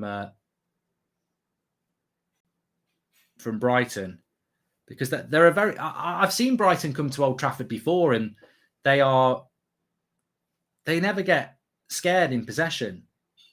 Why do we always make crap teams look so good at Old Trafford? So dead. 3-0 to City, by the way. Ed B, that was from. Brighton are not a bad side, though. Like, Brighton are, as I said, they've only lost one game away all season, and we're in February. Coach Marky Deitch, what is the point of swapping wingers during play? Is the idea to throw off the fullbacks, says Jarbar Drinks. I think we swap wingers in play.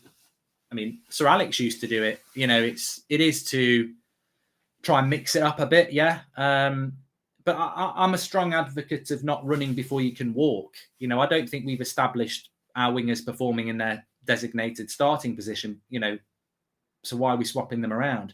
I think Ronaldo started the game quite lively. He's had a good bit of link-up play.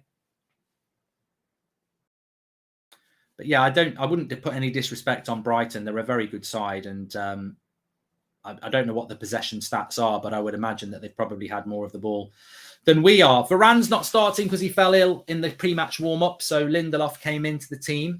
And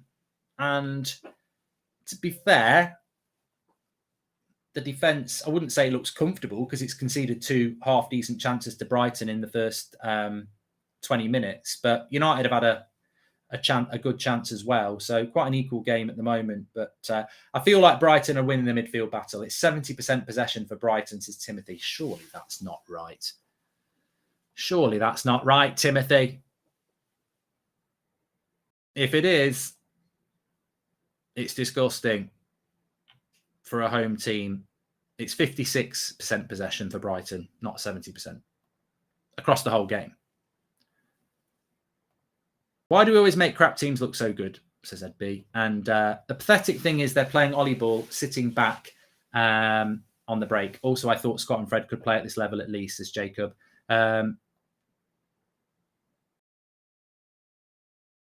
It was 70% for the first 10 minutes, says Space Invaders. Well, there you go. We're improving. We're improving.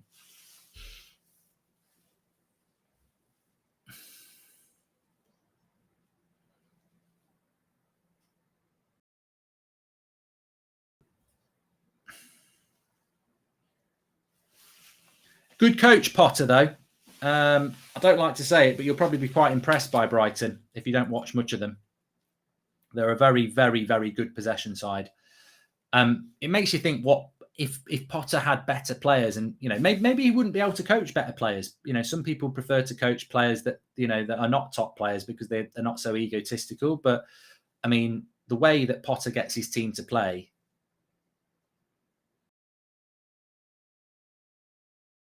Even under pressure, Dunk finds Cucurella. I get Brighton, they're a decent playing team, but aren't we supposed to be United? And that's a very good point from Ed B as well. We can respect them. Get McTominay off, my God, says Grantos. And look, I wouldn't have started him anyway. Red Dead Redemption's on a Thursday night, mates. I would have found a way to start Paul Pogba tonight. Yeah. I've barely noticed Messi in the PSG game, to be honest. I've noticed Mbappe, but I've barely noticed Messi in this game. How many of Brighton's 11 start for us, Mark, says Steve Locke? Well, on paper, not many should start, but on form, you'd probably get quite a few of them in there. Is Maguire better than Dunk? I don't think he's quicker than Dunk. Dunk's very slow.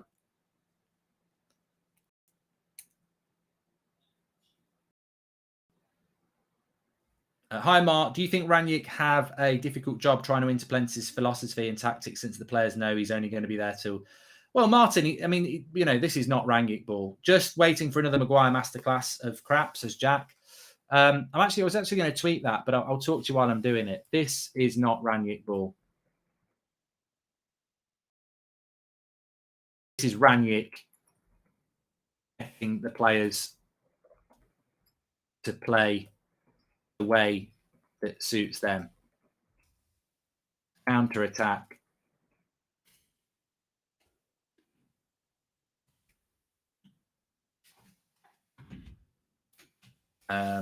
Because I just don't think he thinks he can get it. I think we need to score first in this game, and I know we've scored first in a lot of games, but I think we really do need to score first in this game, because if we went behind, I feel that we might suffer. Oh, Fred into the box, but doesn't come anything. It's been sloppy. Players switch off in defence, can't sense the danger at all. Passing has been a bit lazy. His players are out of sync, needs to get better, says Sickle. Hi, Mark. Can you say hi to Gail Webb? She's my girlfriend and we both love your streams. I honestly think she has a little crush on you as well, says Lipids. Oh, well, there you go. She's got good taste. Shout out to Gail. And so you're telling me Brighton can keep the ball longer than overpriced team with Godfather of Gegenpress manager. Do we have an explanation, says Karan? As I've tweeted there, look, this is not Ranić ball. I think he's just getting the best out of the players that he's got. He's playing to something that suits them. And I think that's basically what he's decided to do. He's going to pick a team that, they know what to do. Mark, why not Potter at United? Pogba should be playing. I don't see what Fred's role is here. No contributing to attack or defence, says Chaz. I think Pogba's just being rested, mate. Mark, do you think that Man United should at least try to get Mbappe, yellow card there to Casemiro, this summer? We're not going to get Mbappe, Arjan. He's ambitious. Would you take Hasenhüttl or Deitch? Hasenhüttl, definitely. Definitely.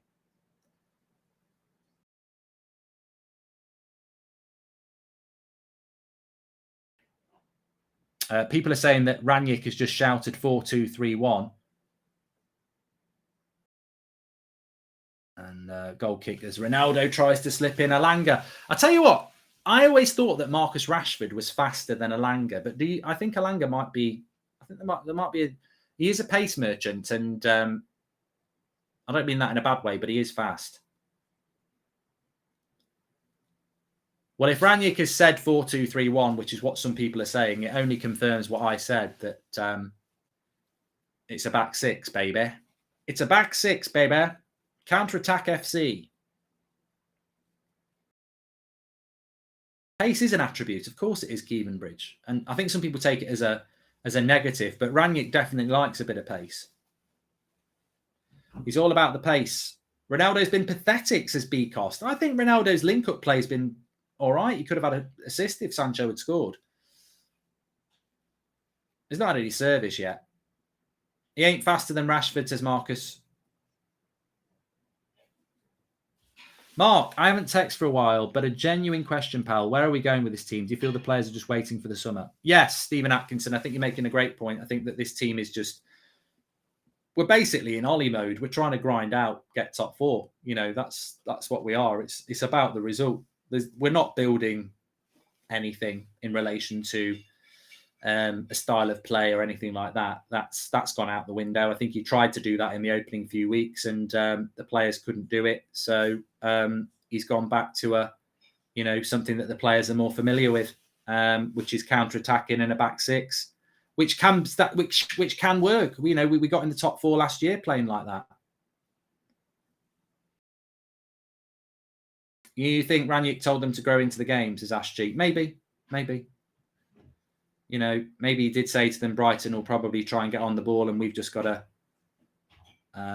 play our way into the game. It's a 90-minute game. Possibly the worst assembled group of players in Premier League history. Our football is embarrassing and has been for too long for OT to be a manager issue, says Robbo. You guys notice how much Ronaldo flaps his arms and is complaining all the time at everything. I don't think he must be fuming inside at what he sees, says Simon. And like it or not, Ollie got some weird results with his style. I don't mind Ralph grinding out this win, says Rowan. And ultimately, Rowan, it's a very mature comment, because ultimately it is the win will be more valuable than the performance. If we play well and we win, great. But if we play well and we draw, I think we'd all prefer to play bad and win. Mark, completely agree. The board need to set up a multi-year plan and stick to it. Otherwise, we'll never catch up with our rivals, says Niket. Just going to have a quick stretch, actually.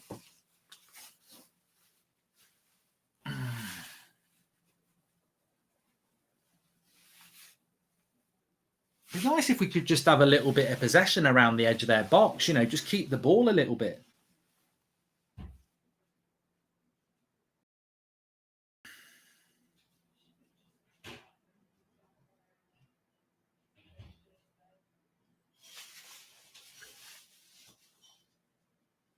Kevin B says, is the game any good? Ralph just told the team to play Ollie ball, 4-2-3-1. Some sloppy pass there from Maguire. He's not the only one, to be fair.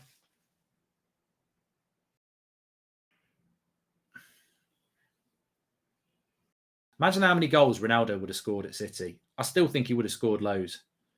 Lindelof with a good reading of the ball there. That'll go down on his stats I was talking about the other day. Stepping out from the back four and winning the ball back. Mark's not in a kilt. Scooby-Doo. I am wearing it in the hope that McTominay scores so I can go Scooby-Doo. But if Burnley get relegated, Dyche will be available in the summer, says Alan. And given the opportunity to play for United, youth player like Elanga should portray more energy and fire. I see none of that. No more excuses. Play well or sell, says Jazz. Oh.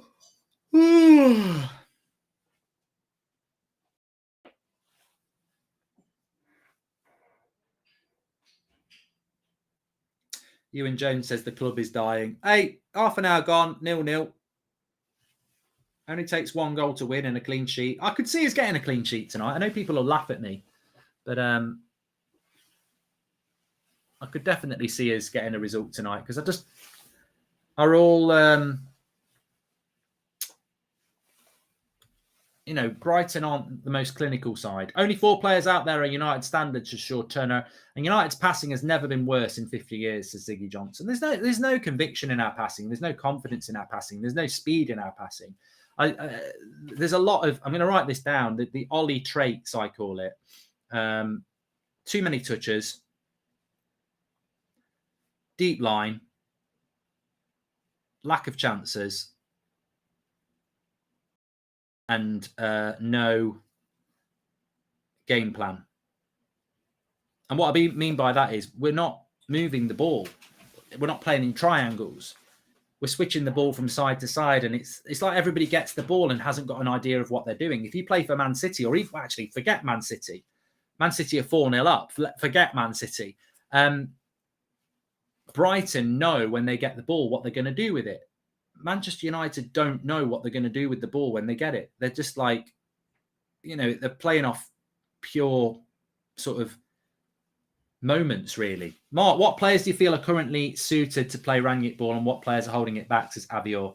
And Mark, I think we're going to draw and I'm tired of this club, says Sleep Tight. You know, personally, I will say this now. I think that this game is only going to really, unless we get a goal, which would be great, but I think this game is, our best chance of winning this game is going to be when we bring Pogba and Rashford on. And look, I know I agree with Rashford being dropped, but I think from the bench he offers something. And I think Paul Pogba obviously offers something. So, yeah, 4-0 to City. They'll be able to play the kids in the second leg. Do we need McSauce in this game? Feels like he's just hovering around doing nothing. Pogba would make such a difference, says Nick P. Well, I think we will see one of the, either McTominay or Fred come off in the second half. And I think that's when our chance to win could happen. I hope. 0-0 PSG and Real Madrid, but 4-0 to Manchester City. And it's not even half time. I don't think the Portuguese league's anywhere near as good as the Premier League, do you?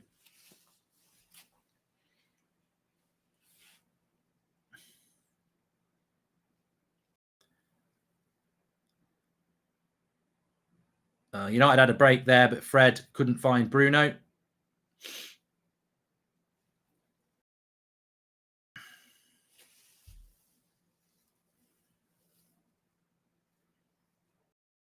Why is nobody talking about Bruno? He always passes back and has no creativity. Isn't what he used to be.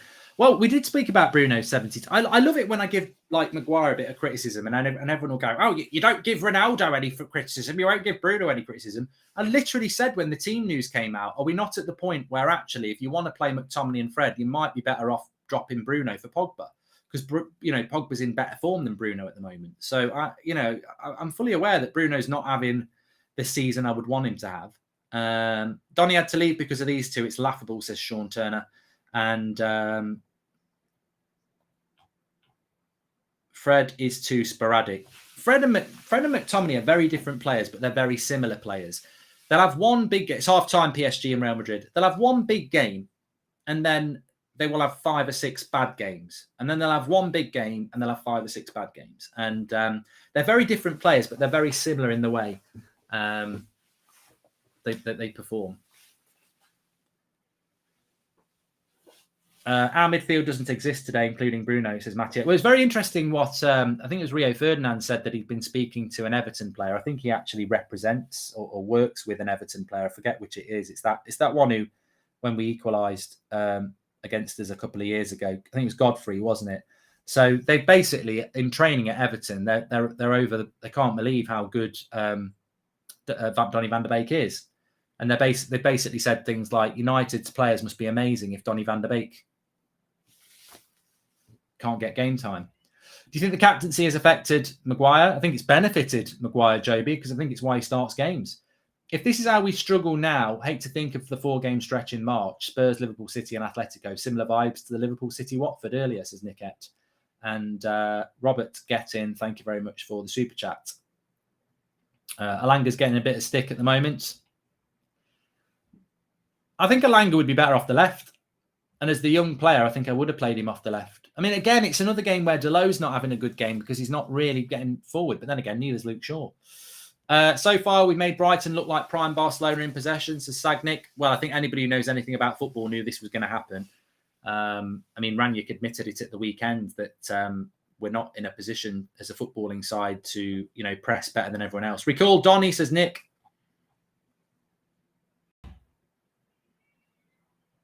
I love how people say how bad Ronaldo is, but look at the so-called best player of all time not turning up for the Champions League, says Mr. Armstrong. And Alanga would be better off in the Championship, says Jazz. Let's not turn on a young player that's only just starting to forge his career. This ain't Marcus Rashford. This ain't Scott McTominay. It's his breakout season. Mark, TUSFC will win the league before United, says David.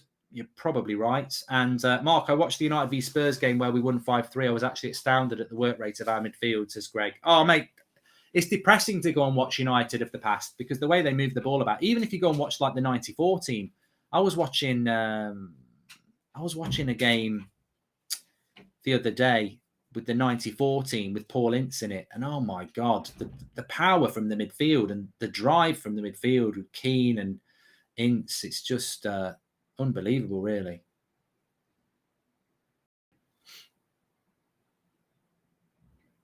Cross came in from Brighton, cleared away. I mean, we're defending reasonably well. I mean, we're just very boring to watch. When Ole Gunnar Solskjaer was interim, he won so many games with inferior players. He can't string 2 wins together. Had Ole stayed after Watford, he'd be pushing second with this run of fixtures. You're talking out your ass, mate. He said that's from and you're talking out your ass. We'd be nearly in second with Ole. He was done. So bad, sad Pogba was on the bench as a potential impact sub instead of having the mentality win from the start, says Chris Milne. I do think our best hope in this game is when Pogba comes on.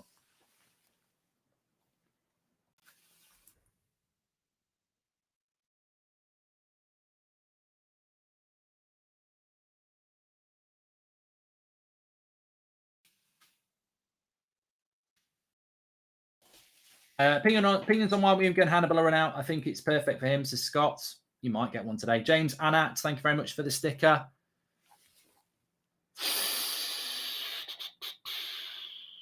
Brighton having a lot of the ball. Somebody did just say, can you tell us what the possession stats are? I don't think it'll be 54% to 46%. So it's not. We have had a bit of the ball.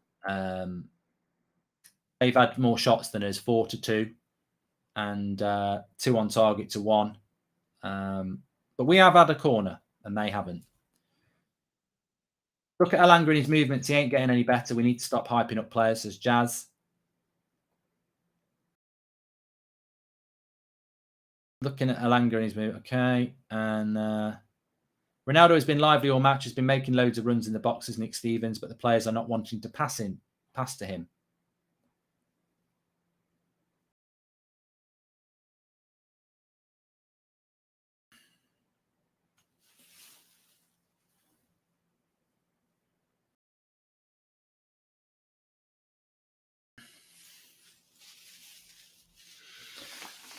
Thanks everyone who's tuning in, by the way. Please subscribe. Bottom right-hand corner, on the road to 274,000 on the United stand. Hope you're all doing well. If you want the Glazers to, sorry, what was that? If you want the Glazers to fix up or sail, stop going to the games for the rest of the season, says Ahadu. You know what, mate? There's no point in saying that because people make their individual choice. I disagree with Ollie being done because before we signed Bruno, we were rubbish as well. He should have been given another transfer window, says Rash. Oh, God. This is what depression does to people. Gets them starting different things. Basuma's just hit a shot from about 35 yards out. Dream, dream, dream, dream when I need you. Do you mind closing the poll, mate? Shit, I didn't. Okay, the poll has closed now. I don't know why I didn't close that poll.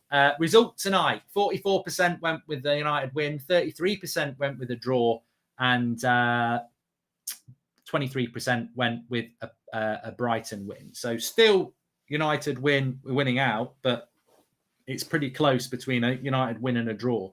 So we'll end that poll. 40,000 people voted on that poll. So thank you, everybody. We'll do man of the half for you in a moment. 42,000. I did leave it up there for a long time. That's what she said. Yeah, you ain't beating David De Gea from 35 yards out. Basuma might be a good player, but he ain't doing that. Do you think Pogba will come on at half time, says JF Gamer? I don't know whether he'd do it at half time. Given how poorly the club is running the players that will still be at the club next season, why would Ten Hag want to take the United job, says Daryl Streets? No, I disagree with that. I disagree with that. Big save from David De Gea, says the chat. Absolute world-class save by De Gea. The cross came in. David De Gea leaks to his right and saves it. Mark, I've only just joined. How good, bad have we been? Says Kishan. And, well, Brighton have been better. I can't believe there are actually people who think United would be better off with Ollie, says Jacob. And depressing indeed, Mark. I was watching the semi-final versus Juventus. That team was absolutely mesmerising, says Tashunga. And it pains me to hear our best attack was Martial, Ronaldo, Sancho, midfield, McTominay, Donny and Bruno. We haven't seen it once, says Rash R. David De Gea there. I don't know how the Henderson lovers can want him in.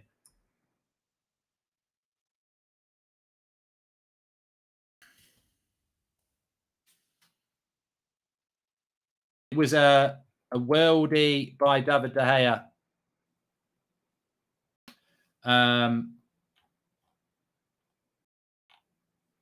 World-class save, says NGO.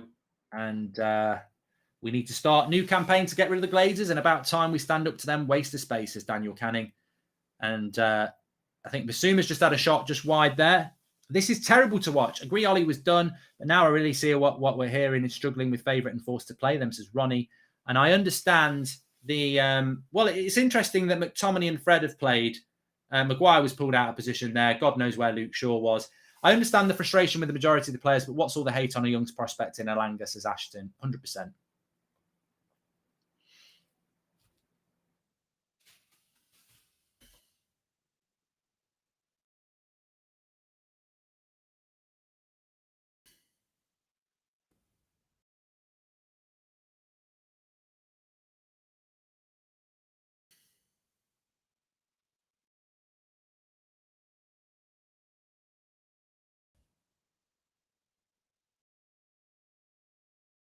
I don't think Harry Maguire's having a good game. I don't think McTominay's having a good game. I don't think Fred's having a good game. They're just running through us constantly. And I think it's one of those games where the only thing you can say is that, look, we're not losing. City winning 4-0 and we're struggling to beat Brighton, says Connor T. Forget the 90s. In 06, we had John O'Shea's CDM and finished second. It's not the quality, it's the lack of ambition and leadership, says Shaheen. Mark, it looks like only Bruno and De Gea is interested in finding Ronaldo. This team is useless, worse than schoolboys playing, says Amir Khan. They're just not playing for each other, Amir. They're not playing for each other. You know, it's very interesting when the ex-players start saying what you're saying. Remember, like last season, we were on about, you know, Magaluf and McFred and how that was the problem. And it took the mainstream media ages to say anything about it. And, you know, like we've been on about it for 6 weeks about the disgraceful behaviour of the players and how they're leaking information. And then nobody said anything about it. And then Gary Neville on his podcast at the weekend is going, they're a disgrace. We know who we are. I mean, people like it when people like Gary come out and say something, but we've been saying it for 6 weeks. It's slow sports news because they wait until they're safe to say it because, you know, it's safe to say it when everybody knows about it. But the players are not playing for each other. There's so many bad rumours about these players. They're not playing for each other. They're a fragmented squad, and it's creating the issue. Free kick on the edge of the box for United here. When are we getting a statue of David De Gea outside Old Trafford? Is the only reason the club has stayed relevant for the last few years, says the RPG gamer. And it's Elanga who's won the free kick. Has anyone from England squad been any good after the summer? Maybe the City player, says Maz. And to be honest, we should have kept Carrick as interim, but Ollie PST blinded us, says Colossal. Mate, we're now another 5 years off a title. Can people shut their gob about Elanga and give him a chance? Well, he's just won Man United a free kick, Lewis, right on the edge of the box. For me, there's only 2 people who can hit this, Bruno or Delo. Mark, this is just pathetic. Fred can't defend or pass. We've got a player back 6, says Nickett. Ronaldo should not take this. It's not a penalty. It's right on the edge of the box. How many times has De Gea saved us, says Alderino. And why should we play for Ronaldo? Ronaldo should play for the team, says Rash. Rash, can you just chill it out? Because everybody knows you're anti-Ronaldo. And there's a lot of people playing today, and I don't want it just to turn into your obsessive agenda against Ronaldo. There's other people playing. I think the 40 minutes sums up the fact that the players are just not good enough, says Davin.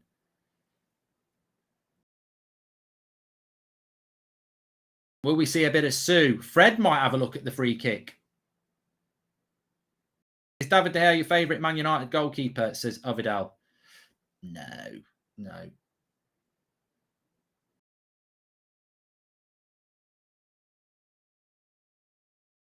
Fred doesn't deserve to be here there next to Ronaldo, says Jazz.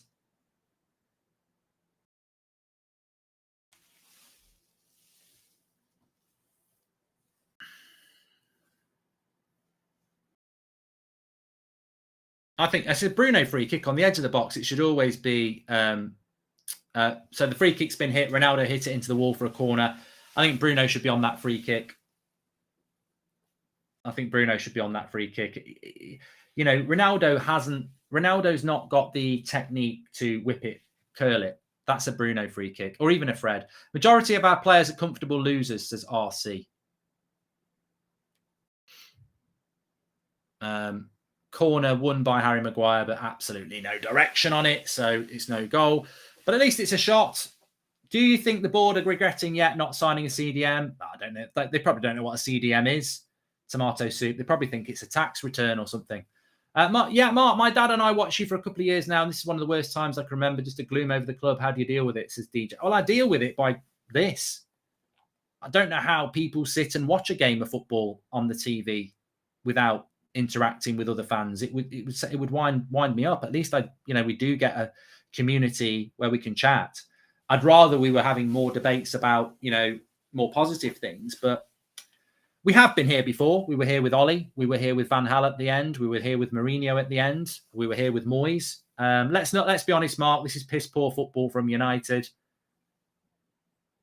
And I'm almost throwing up watching this. Absolute rubbish, says Daniel Shabar. Please subscribe, by the way, bottom right-hand corner. We're nearly at half-time. Backwards and sideways. United, 90% of forward passes from our 6 at the back goes to a Brighton player. No player creativity. I hope we nick a win. This is absolute shite, says Declan. Should be losing, and I think it's half-time.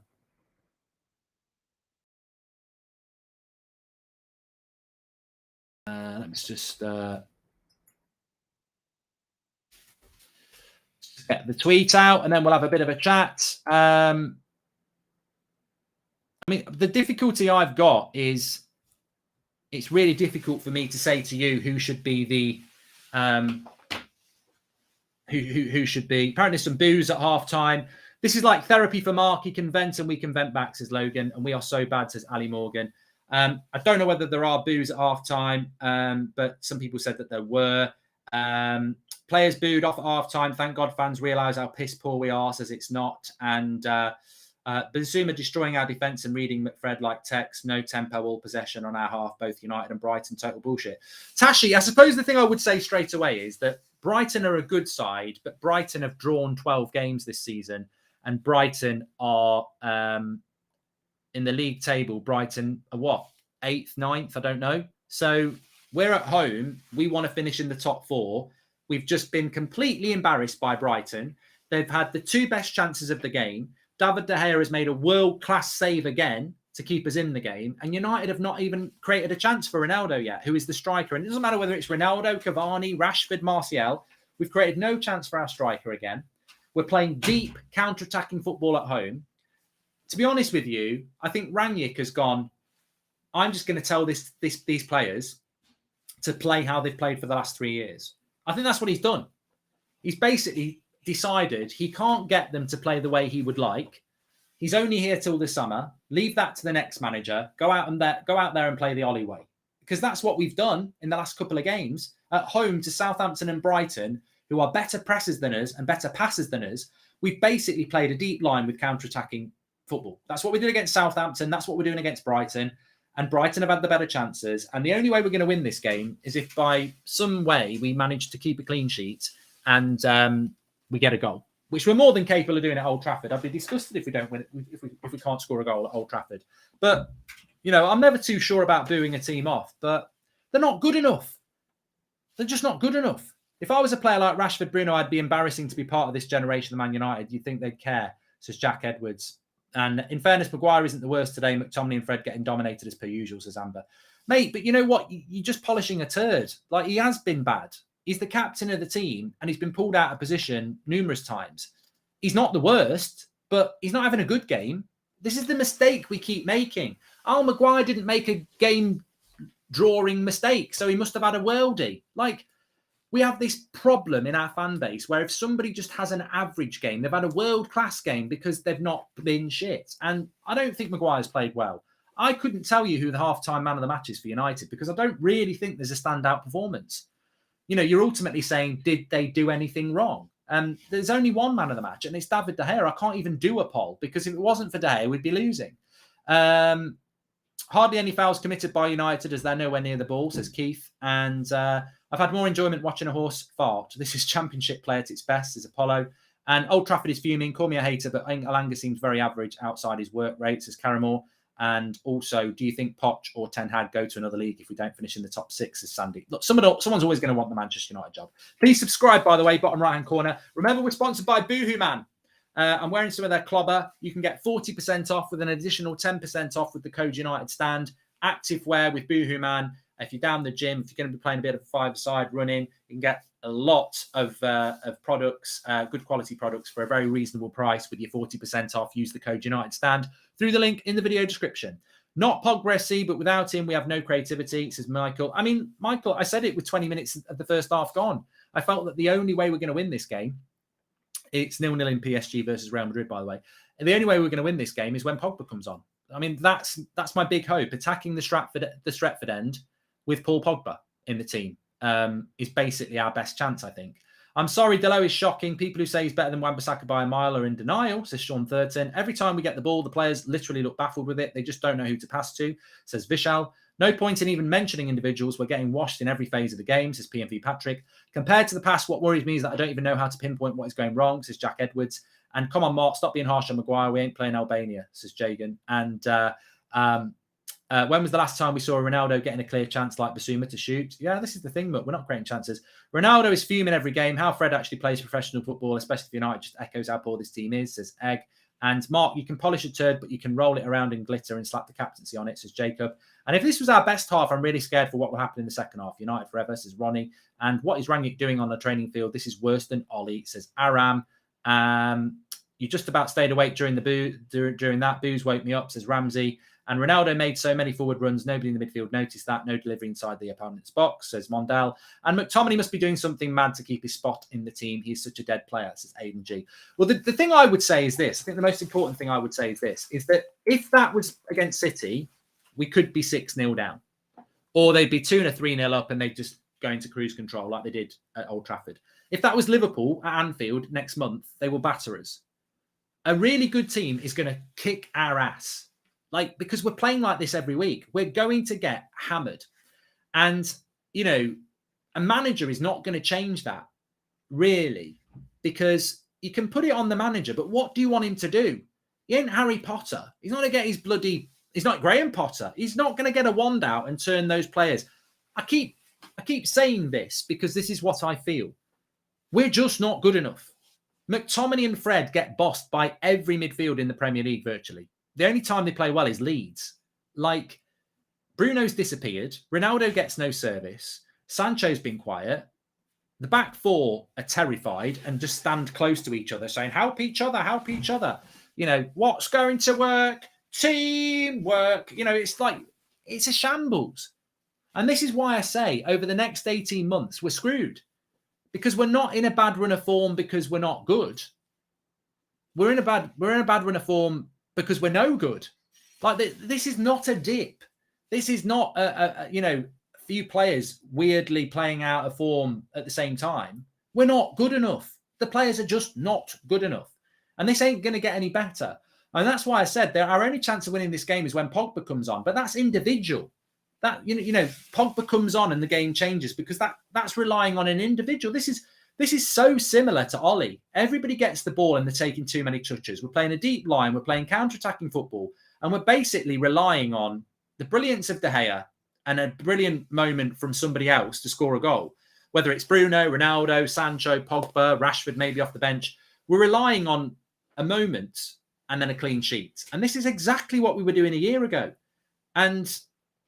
you know, that save from De Gea is absolutely world class. We should be 1-0 down. Simple as that. It was a golden opportunity and it was a golden save. But we're not going to get any better. We might grind some results out. We might win this game. We might win against Leeds. We might win against Watford. I would hope we will win at least 2 of those. But the results will not be because we're a good team. They'll be because we've ground out a result. And I guarantee at Anfield, we need a miracle. Miracles can happen, but... we're going to Anfield with one of the worst United teams in years. We're going to Man City with one of the worst United teams in years. And the only thing we're going to hope for is that the players turn up for 90 minutes because it's a big game. We're in huge trouble. We're not good enough. And the reason I and many other fans go on about Harry Maguire is because he's crap. He's the captain of the club and he's crap. McTominay is crap. Fred is crap. They might put 1 or 2 good performances in a season where you go, oh, there's something there. But the consistent theme is the crap. We're just not good enough. And I think I don't think Ranić's thrown the towel in. I think he's realised that he can't get these players to play the way he wants to play. So he's sending them out to play the way they want to play, which is, you know, he's probably had a chat. Harry, how do we get you playing well? Well, I love to play in a back 4 where the fullbacks tuck in and we play 2 CDMs in front of me. And I've got loads of cover when I make a mistake. And we play a deep line so I can't get done from the ball on the back. But Harry, how do we score goals that way? Well, we keep a clean sheet because we're all stood together. And then we hit it long and try and score a goal on the break or a moment. And it worked well last season. I've just realised that Maguire is our captain. Yet our fans have never sung a song praising him. That says a lot, says Bradley. And do you ever agree that Maguire isn't half? I think I've done that one. Do you think Poch? I've done that one. How did we get here? How can we be such a polo team? Good goalkeeper and above average attack options and a big hole in the midfield of the park. How did they not invest in January? Says John. Brighton looked like the home team. You wouldn't know there's 150 million difference a year in wages between the sides. I mean, that's just appallingly embarrassing, James. You're right. Honestly, take off Fred for Pogba and shift into a 4-1-3-2 with Sancho or Elanga up front, edge of the box with Ronaldo in the box. Tactics change wins the game. This is Mohamed. He's going to do it. He's going to do it. He's done it in his last 3 games. We did it against West Ham. We did it against Burnley. We did it against Southampton. In the last 15 minutes, he's took off McTominay and we've gone for it. He's going to go for it. So you may as well go for it because this is shit. Go for it for 45 minutes. If we win 4-3, we win 4-3. It's better than 0-0. There's a ship leaving from Liverpool headed to the port of Hamburg. If Pogba isn't on it at half-time, I'm personally buying the ticket for Ralph, says Kevin. And Ralph Rangnick must have been told that he will not be the manager after the season and just gave up on his tactics. No time for him to develop anything anyway, says Mario Franco. I agree, Mark. Can't wait for big games so that the owners know how bad we are, even though it hurts, and they're still going to post the old videos, says Tashi. And Maguire will be the first long-term United captain not to win a trophy, says Alan Leese. And we look like a Sunday pub team, says Seje. Well, I couldn't hear any booing, but there's plenty of people in the chat saying there was some booing. And if there was some booing, then, you know, the fans have got a right to do that. They're fans of this club. And Jorty's just told me there was some booing. He heard it as well. So, look, I'm not a big fan of booing. You know, the funny thing is, I get called negative. The United stand gets called negative. I'm more than happy to have my verbal say on what's going on. I'm not a massive stand. I'm not a massive fan of booing. I never have been. But each to their own. It's up to them. I've seen better soccer aid performances at Old Trafford, says Peter. This match will be about second half intensity because the last 3 matches, the goals were conceded in the second half. You know, Ram, as a positive, I've been in positions where we've been 2-0 down at the Etihad and City were going to win the league and people are going mad and then we've won 3-2. Football's a funny old game. It's 90 minutes. Second half, we might put a good performance in the second half. Maybe that was the plan. Maybe Rangnick said, don't put everything into the first half. We need to keep something back for the second half. Pogba comes on and we get better. So there are prospects, but I think the fans' frustration is starting to bubble over because we've got to win today. Even if we win, top 4 is not straightforward. But if we lose today or draw today, I think top 4 is gone. You can't be 2 points ahead of Arsenal. If we draw, we're 2 points ahead of Arsenal and they've got 3 games in hand. You can't be 2 points ahead of somebody and they've got 3 games in hand. And we've got to go to their place. Arsenal will beat us at the Emirates. They will. At the moment, they'd beat us. You know, things are very worrying when your own goalkeeper is man of the match already at half-time, says James Long. We're so bad. Brighton looks like the home team. 60% possession. They've had a lot of booing at Old Trafford. We're miles off. This is going to get worse, says Vignesh. Mate, the amount of tickets that were up for grabs tonight as well, considering it's not on the telly as well, and it's a league game that we need to win. I tell you what, social media, the forums, they were awash with tickets available tonight. If you wanted to watch United, tonight was the night. I mean, absolutely. I think fans are getting fed up. Do you think Ralph goes in at half-time and asks why you're so crap, says Egg? And Fred and McTominay are useless midfielder, and whenever United will plan to sell them, I will party like hell, says United Voice. They're just not. They're not United quality, are they? I know people want to say, you know, I've had it in the past. Well, you know, Mark doesn't rate McTominay, but Sir Alex does, Mourinho does, Carrick does. Well, you know, Sir Alex bought Jemba. So, you know, nobody's right all the time. I hope they are right about McTominay. I hope they're right about Fred. I hope they're right about Maguire. But you can only. I don't wake up in the morning and think, oh, I don't like McTominay's hair. And I judge them on what they're doing on the pitch. And, you know, they've had a lot of chances. It's like somebody said in the first half, you know, Donny van der Beek is playing in the midfield, in a midfield 2 for Everton. And we're picking McTominay and Fred. Make it make sense, somebody. Mark was shit, but it's okay because I Googled Tessos the other day and might download the app, says Kevin. That's a win. That's a win for the Glazers. They'll have voice recognition technology on, and that will be a big win. Somebody's downloading the Tessos app during a United game. Scooby-Doo is not good enough, says Livewire Red. I mean, look, if we're absolutely honest, based on that half, De Gea was fantastic. Dalot was quiet. Lindelof was okay. Maguire, average at best. Shaw, average at best. McTominay, poor. Fred, poor. Bruno, poor. Alanga, quiet. Sancho, quiet. Ronaldo, quiet. I know the front 3 weren't great, but they're in a graveyard shift. Still 0-0 PSG and Real Madrid, by the way. I'm surprised that Real Madrid have got a... I mean, this is why I don't think PSG will win the bloody Champions League. They need to be winning this game in Paris. But yeah, I think that we'll lose. The trouble is the midfield. They're coming out for the second half. Mark, I like fart in the air, invisible, says Tashi. All right, okay. Boring games, says AJ, and nothing more than Sunday League crap in a local park. Let's hope in the second half we can turn it around. Second half FC. We need to win. At the end of the day, I'll say what I said before. We need to win. Second half's kicked off. We need to win. 100% need to win. And however we win, that's got to be the positive. Beth says, I'm absolutely fuming. How could you put that little effort in at Old Trafford is beyond me. I think she's at the game as well.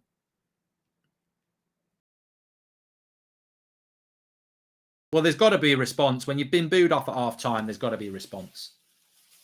But these players, sometimes the mentality's not quite right. I don't buy we aren't good. He could have picked players like Martial and Van der Beek to make us better, and Ralph turns them down. Ralph is now making himself part of the problem, says Andre O'Brien. I reckon a testimonial team with your old legends playing this team, they'd probably get a result, says Andrew81. Thanks, everyone who's tuning in. Remember, Boohoo Man is sponsoring the stream. Check out the link in the video description. You get 40% off with the code United Stand. Cheer yourself up with a bit of Boohoo Man clobber. I've got my top on here. Fantastic training gear, and if you're playing five-a-side or running or just chilling around, get 40% off with an additional 10% off through the link in the chat. United Stand, the video description, and please subscribe to the channel. By the way, we're on the road to 275,000. I don't know how we're doing, but we're live every morning at 10 a.m. And we've also got the 8 p.m. show as well. We've got the match reaction after this game, where we'll be doing your player ratings. And see, Luke Shaw came forward then. I thought he was switching the pay, and it was one of the shittest passes you'll ever see when he's on the attack. Really poor. We're only 300 away from 274,000 subscribers. So click that button in the bottom right-hand corner and subscribe. Join the United Stand conversation. Put a pound on 0-0, says Stuart Ree. I can't see it being 0-0. We can't have an old 0-0 when we're attacking the Stretford end. There's a few empty seats, apparently. Am I wrong, or did Liverpool and Chelsea fail to beat Brighton last time they played them? Brighton to be admired, says Mark. Hey, mate, Mark, there's absolutely no shame in Brighton coming to United and playing well. But we need to win. Could we not turn Lindelof or Bay into a CDM, says Danan.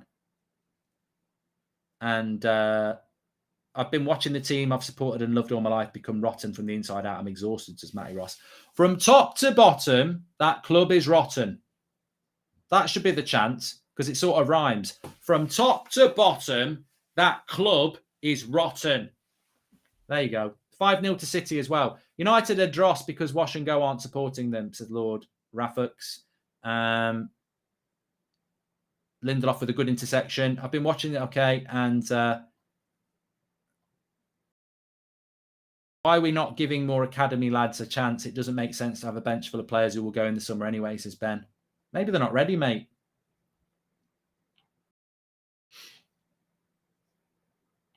PSG have got a penalty.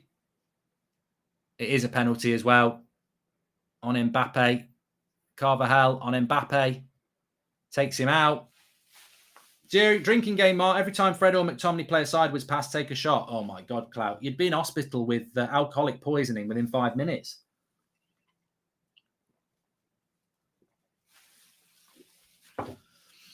I'll stick to my hot water, thanks. I shit myself in the chat when people were saying penalty. I thought it was a penalty to Brighton because they were on the attack. Apparently, United don't win a single tackle first half, says the fisherman. Messi's going to take it. Is he Messi or is he Pessi? He'll score. He'll score this. Lionel Messi. They need this goal. He's missed it. Messi's missed it. He's bloody missed it. Pessi misses it. Oh, dear. He's gone to the keeper's left and he's misses it. He's missed it. Dear, oh, dear, oh, dear.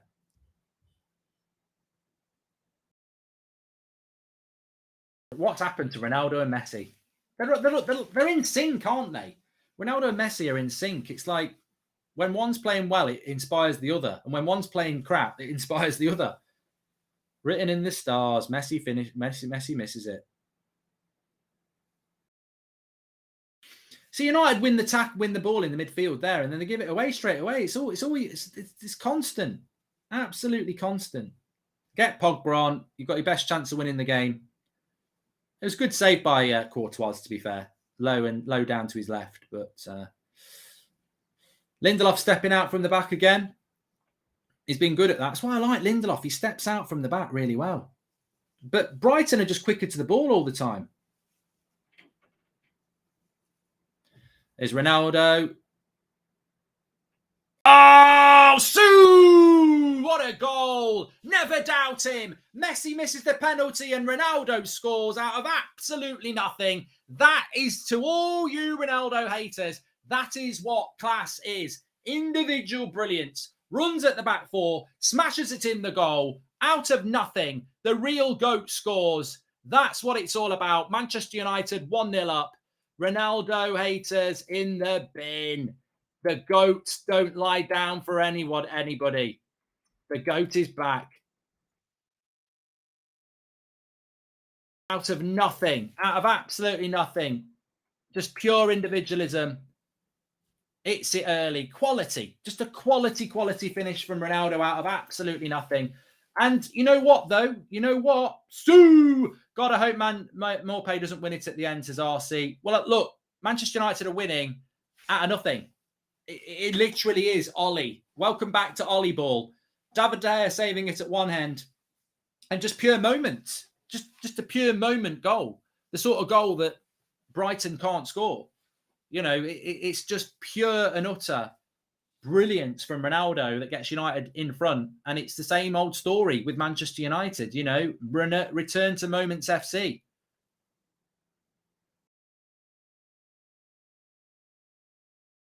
Might be a red card here. The Man United players are going mad. It could all be turning around.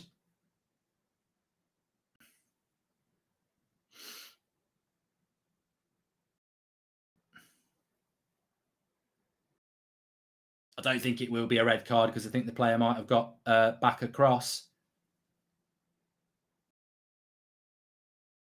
He might get a red, but I think the player would have got across.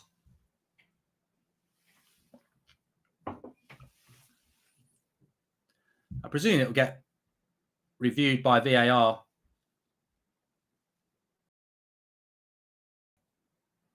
Mario G says yellow card because the other player was close, to be fair.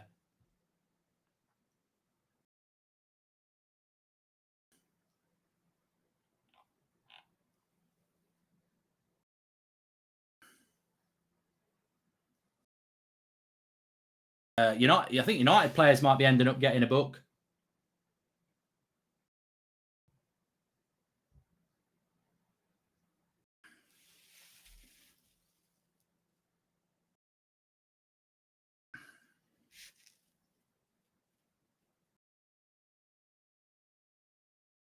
It's gone to VAR. And he's going to go and have a look at it. It could be a red. Sue, she's got the red lippy on. She's out to play. Well, the game will turn on this. A Ronaldo moment of individualism and a mistake by Brighton, and it could cost them the game because if they lose a red, if they lose a player for a red card, it'll be over. 1-0 and a red card. I mean, really, it's just going to come. I don't think it's a red. I really don't. I think he gets across. Nah, he's going to get across. I don't think it is a red.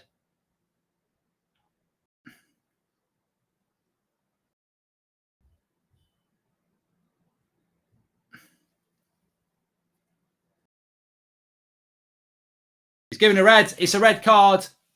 What do you think about that? Red card for Brighton.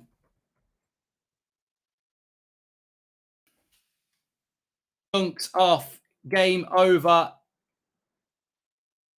I got to be honest, and I will be fair on this. I don't think it's a red because I think the defender's getting across. And I'll be completely impartial as a United fan.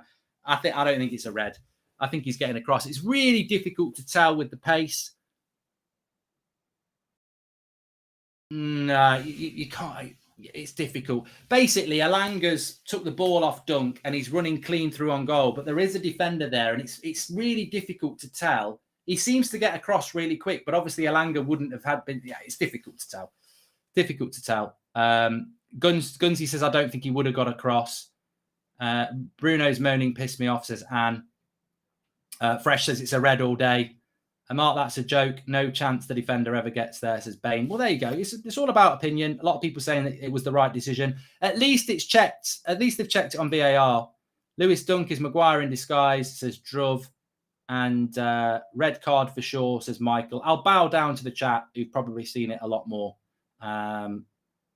Goal scoring chance denied. Well, it's not a goal scoring chance if the defender gets across, mate. But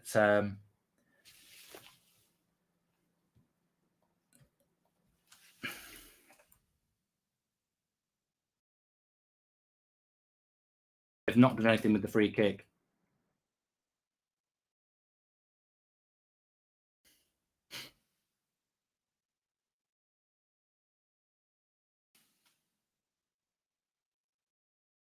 Anyway, regardless of the red card, can we just take a moment to just appreciate the brilliance of Cristiano Ronaldo? I mean, regardless about the red card, it's given the team that boost. And we're a bit lucky. We are a bit lucky. We were shit in the first half.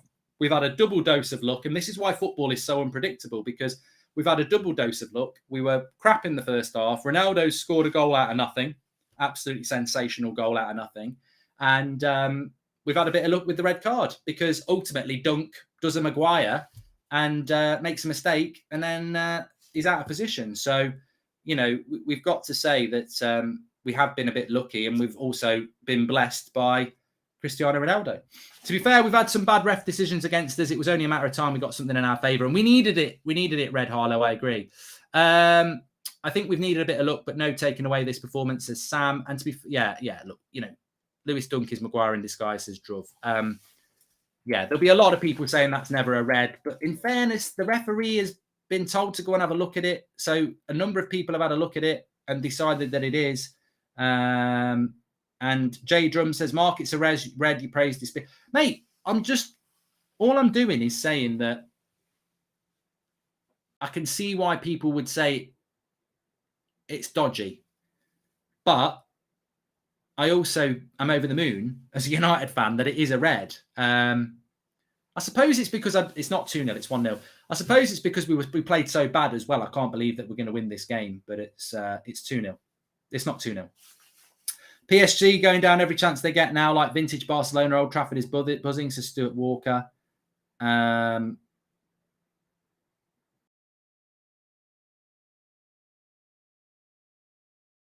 Hopefully it will be 2-0 soon. Never doubt Ronaldo. Always amazes me how people would doubt him.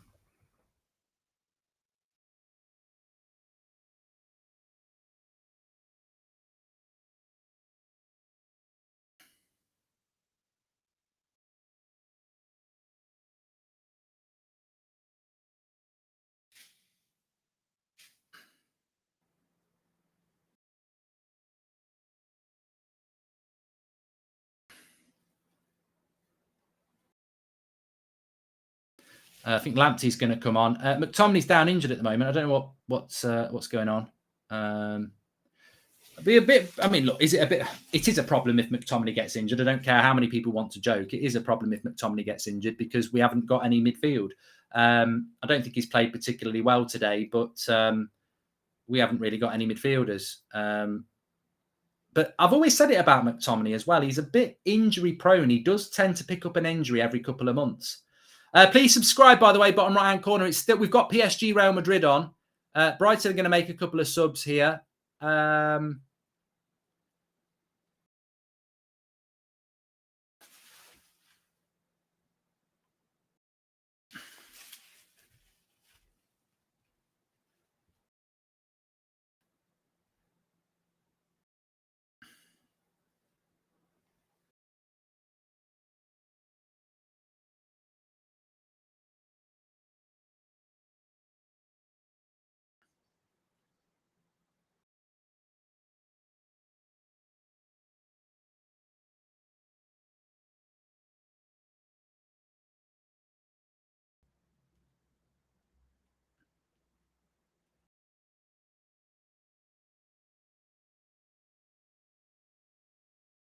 I think McTominay's all right.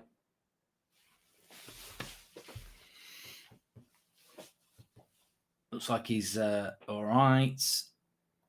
Mark, Ronaldo was absolutely amazing, but he had a clear opportunity to play Bruno. Any thoughts on moments like that? Just curious. Hope we get another, says Daniel Luciano. Varane's probably got ill just so he can sit at home and watch Madrid play, thinking how he went from partner. I read that one from Luke Cottrell. The time on the screen will be a little bit off, Cameron, because it's not on the TV in the UK, so there'll be people having different streams and all sorts. So I can only apologise about the timer if you're an hour ahead or 2 hours behind or 10 minutes ahead or 2 seconds behind. But the big thing about this game for United is that, look, I know we've given a lot of 1-0s away, but we should be taking some confidence from this. You know, you should not be in a million years not winning this game from being 1-0 up. And of course, we've now got the comfort of bringing Pogba on if we want to, and Rashford on if we want to, against a Brighton time that should get tired. People having a pop at Elanga. He's probably just won us the game. I know Ronaldo's won us the game, but he's probably just won us the game with that alertness to exploit the mistake by Dunk. That's the game-changing thing. I know Ronaldo's goal was just brilliant, and we're over the moon with it. But I think the difference, if it had been 1-0 against 11 men, I think we all know we were gonna panic a little bit, weren't we? But in this situation, I think we should be okay. But, you know, having said that, you never know with United. You never know. And don't forget Maguire. Don't forget David De Gea's fantastic save as well in the first half. Football's a funny old game. You can get booed off at half time. Ronaldo comes and scores a worldie. They make a mistake and get a man sent off, and suddenly you've got 3 points. I don't think we've particularly played well. It's just moments FC, isn't it? It does remind me a lot of how we used to play under Ollie a year ago, where we didn't play particularly well, but we would find these big results. And that's maybe what he's going to think about doing now. Because I think the team will get confident. They'll grow from confidence because they've had a bit of luck, and, you know, that can change a lot of things.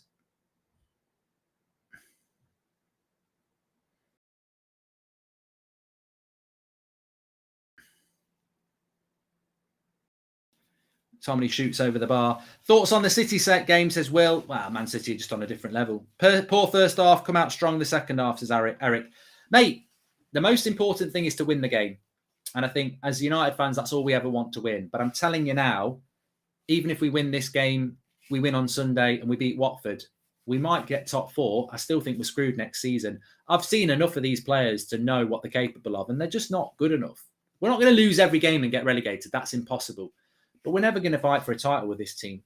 And, you know, all I'm hoping for from this season is that we can somehow get top 4, and, you know, maybe they'll make the right choice with the manager who work magic. But I don't think we're in for a very bright future, because I just don't think the players are good enough. You know, I still go back to what I said before. McTominay and Fred ain't good enough. Maguire ain't good enough, you know. None of these midfielders could lace Freddie Young's boots, says official Moxie. Hey, we had a good stream today. TUSFC. Hasnan says we're top 4 already. Mate, stop being a twat. I meant at the end of the season. Arsenal have got 3 games in hand on us anyway, haven't they? I think we go 4 points ahead of Arsenal as things stand, and they've got 3 games in hand.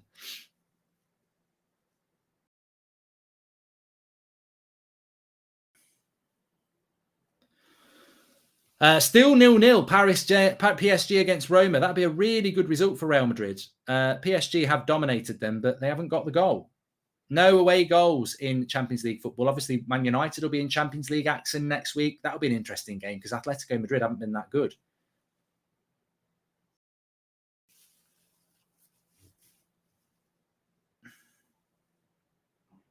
I agree with Eddie. I think that Lindelof's had a very, very strong game. Not Roma, Atletico Madrid.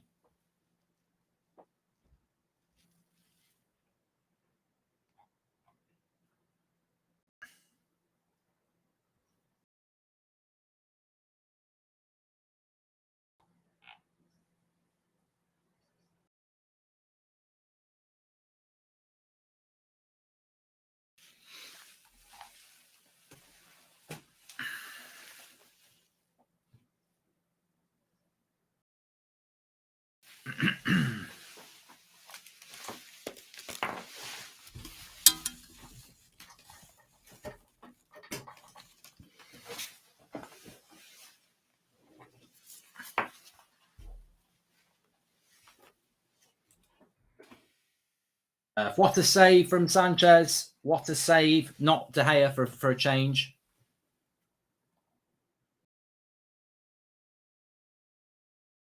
Shout out to Renate, our mod. Appreciate that, Renate.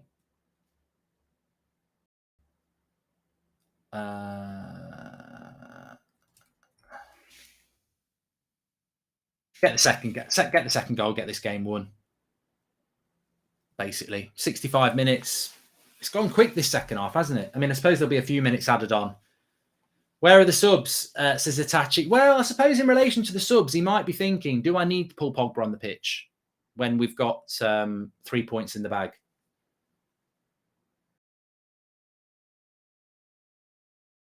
The starting lineup for United, De Gea, Delot, Varane. No, sorry, Varane was starting and then he fell out because he was sick. So De Gea, Delot, Lindelof, and Shaw and Maguire.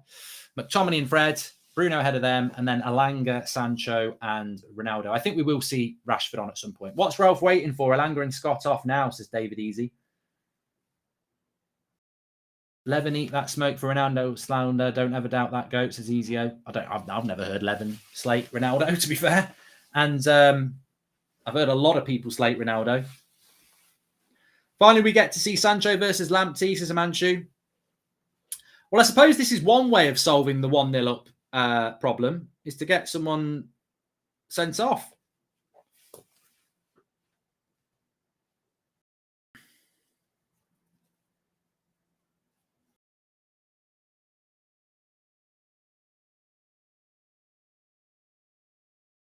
Zark says get rid of Maguire. I don't know what Maguire's done. Danny Welbeck's warming up. It couldn't happen. I always remember Welbeck running through one-on-one against Bayern Munich and trying to chip Manuel Neuer. And basically it was a back pass, wasn't it?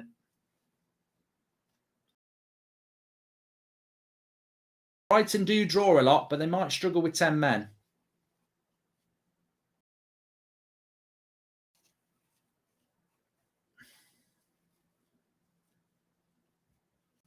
I agree with you, Duca. I would have put Elanga on the left and Sancho on the right, but he seems to just want to play him off the right these days, isn't he? So Cucurella's a good player, for Brighton. Bruno's been poor today, says ATC Limited. Well, you can do your player ratings. We'll have that out soon in the chat. Pessi. But a lot of people talking about Pessi. Lionel Messi did miss a penalty for PSG. Good save by Courtois, but if you miss a penalty in a game like this. Rashford's best work has been off the bench all season. I think we need to permanently consider him as a super sub, says Alec. I agree. I like Rashford. How Sancho played, Mark, says Daniel Johnson. I mean, Sancho's been all right. I think he's had a bit of a quiet game, but he's been all right. I mean, considering United got booed off at half-time, I mean, no one's going to have had a great game, really. We're winning the game because Ronaldo produced a moment of Ronaldo, and then Elanga got someone sent off. I mean, apart from that, we've not really played that well. Harrogate Town bottled a 3-1 lead. Could be worse, as Lord Refux. And doesn't matter performance for now, just results. Yes, we said this before the game, Mark Lils. The win is what matters. I actually said it at half time. I don't care if we play shit as long as we win. And ultimately, sometimes a win can mask a bad performance, but I don't think anybody really thinks that we've been the better team here. We've got a player in Cristiano Ronaldo who's won us the game. Who's winning is the game. We never learn from our mistakes. Subs now, says David Easy. Brighton have made 4 subs. Danny Welbeck's coming on.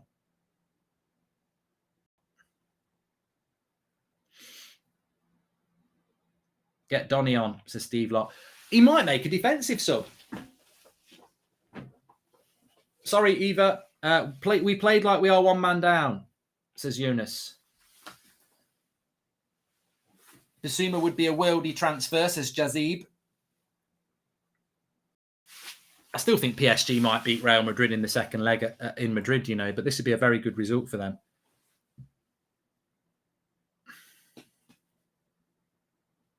Honest thoughts on Maguire today? I mean, I think Lindelof's been better than him. So whatever you give Lindelof, maybe give Maguire half a point or a point less. So if you give him Maguire a 7, I'd give Maguire a 6. If you give him Lindelof an average 6, I think you'd give Maguire a 5.5. I've loved the way that Lindelof stepped out from the back. And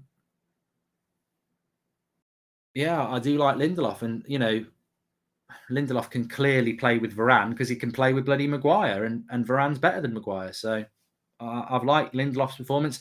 I don't think Maguire's been terrible.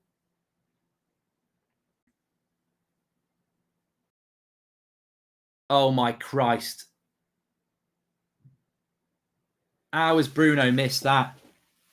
Ronaldo would have had an assist, and Bruno's fucking missed from 6 yards.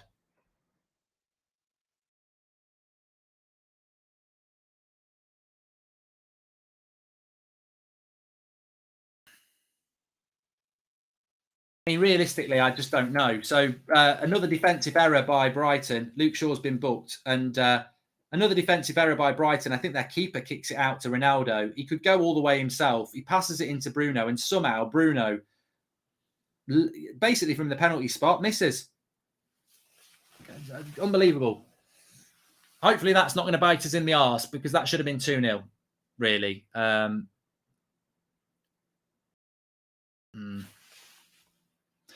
Dunk got sent off for Brighton.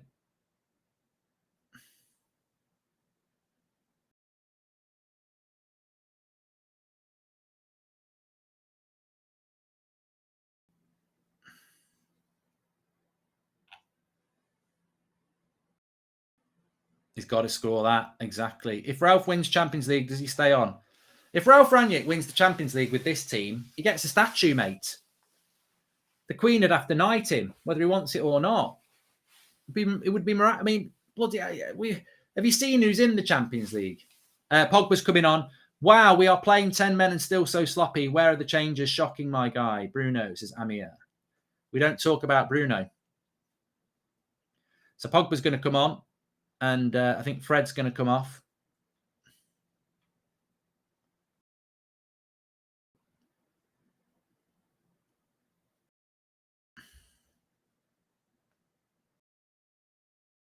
Ronaldo should have had 2 assists tonight as well, says Mr. 1972. Yeah, I mean, look, Ronaldo will probably get man of the match because that goal was out of nothing. I mean, De Gea for me, I mean, I'll do a little bit of a poll. Man of the match so far. It can only be one of 2 players.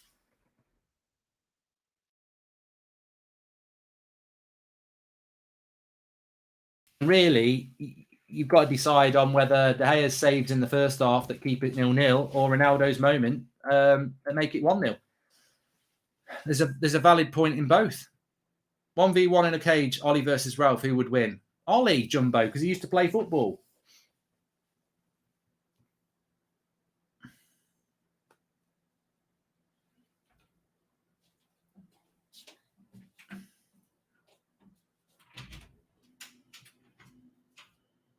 United just need to get the second goal here. Sancho's just gone on a good run. Ronaldo Sue, says Simon.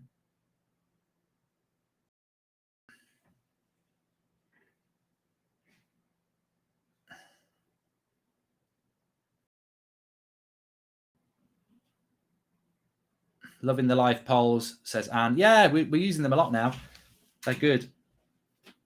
I mean, look, a lot of people giving Bruno a bit of stick. There is always the option to play McFred and drop Bruno for Pogba. Like, you know.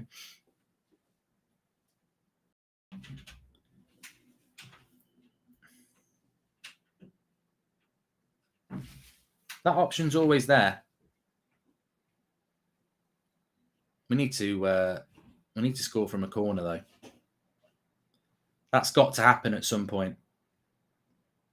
Please score from a corner.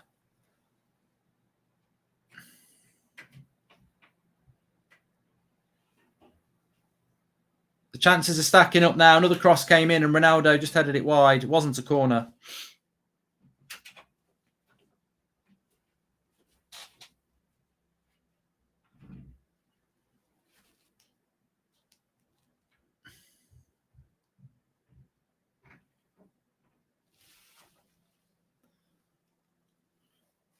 15 minutes to go. Di Maria came for a year, saw Glazers had no ambitions and forced to move. I don't think he did. I don't think he ever wanted to be here, to be honest, Di Maria. Please subscribe, by the way, bottom right-hand corner to do that. We're on the road to 274,000. We're only about 100 away. Bottom right-hand corner to subscribe.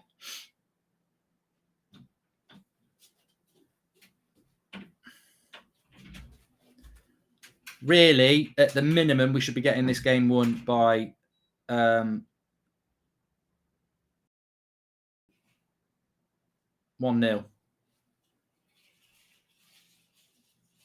As a minimum, we should not be conceding against Brighton. I know people will say anything's possible with this team, but I really don't think any of us could stomach that.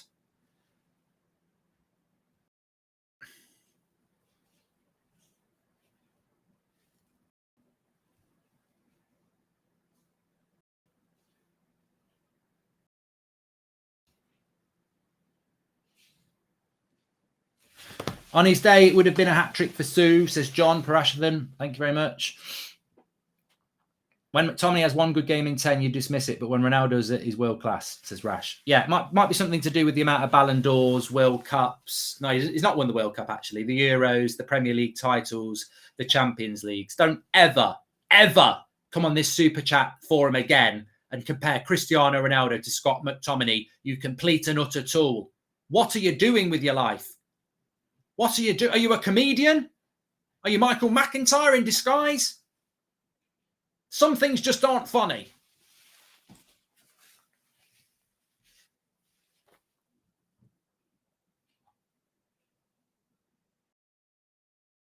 Brighton have just hit the bar, by the way. People are saying, what a shot. They've just hit the bar. David De Gea was beaten. It would have been, I think, a bit of a freak. I don't think it was a shot. I think it was a cross.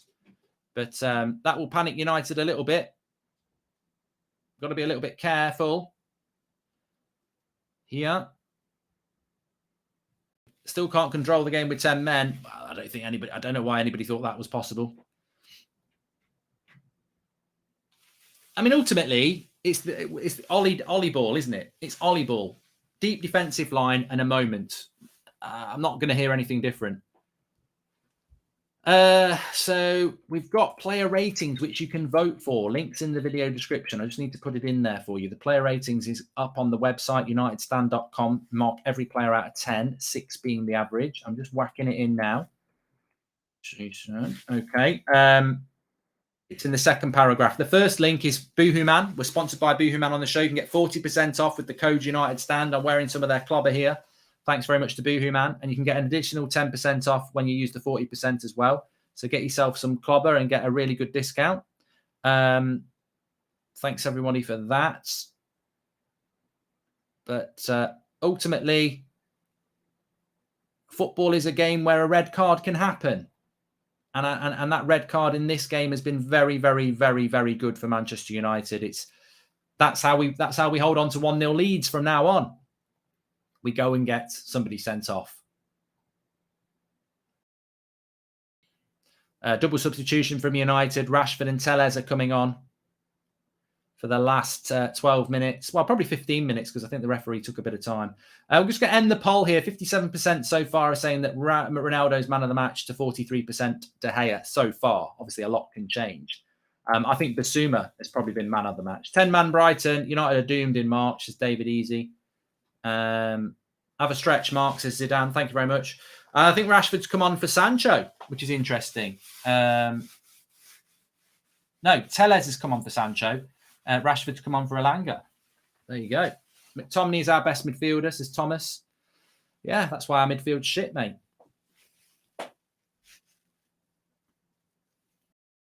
It amazes me how some people in our fan base just can't be consistent. Like, literally, you'll see people in the chat who'll say McTominay's absolutely crap. That's the worst first half I've ever seen. And then he goes into a 50-50 and stays on as a passion merchant. And he's like, oh, he's the best midfielder we've got.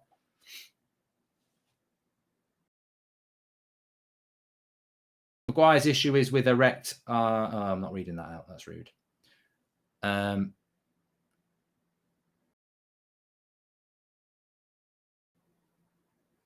Just get the second goal. Bruno gets a shot off. Good save by the keeper.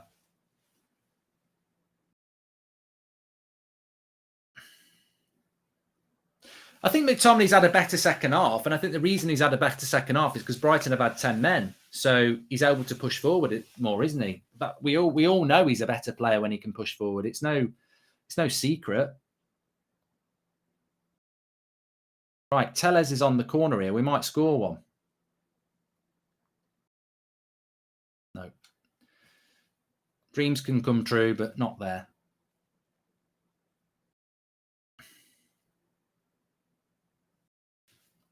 Link is in the video description now. Second paragraph. Go to unitedstand.com. Mark every player out of 10, 6 being the average.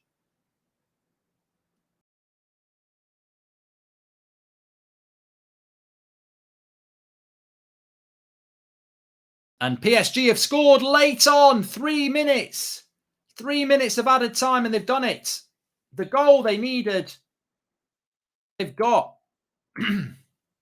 PSG. Right at the end. They've bloody done it. Who's won it at the end? There's just a pile on. I can't see who's won it.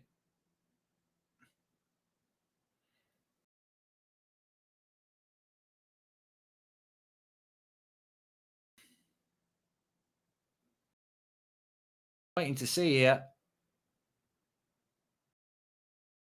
Oh, it's just brilliant. It's Mbappe. It's brilliant. Absolutely brilliant. What a goal by Mbappe on the world stage against Real Madrid. Against the team he's probably going to join as well. What's he doing? Perez is crying. What are you doing to his Mbappe? It's always a difficult one, though, isn't it? You're going to join that club. Brilliant goal by Mbappe, though.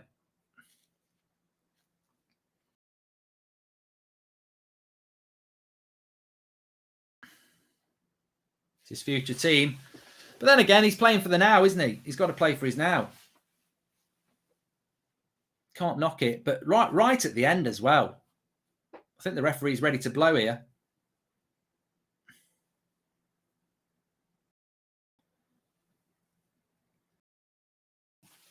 We are playing with fire by not finishing this game off, says Alec Miller.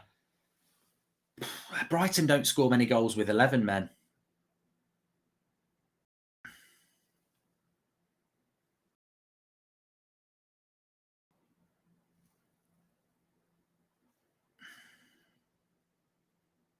Neymar changed the game for PSG, says Marvin. Yeah, Neymar started off on the bench, didn't he? But yeah, they've won it 1-0.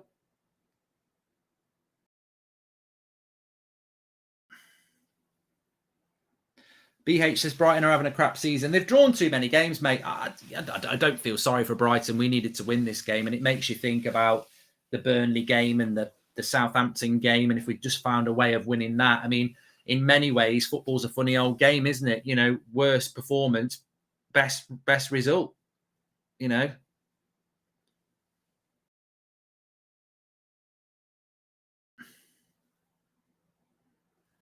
McTominay's just Scooby-Dooed it over. Scooby-Skied it. But it's the points that matter. It's the points that matter. Get over the line, get the points in. That's all that matters in this game. Get the result. Please subscribe. Bottom right-hand corner, by the way. We are closing in on 274,000. We're only 10 away. So bottom right-hand corner to subscribe.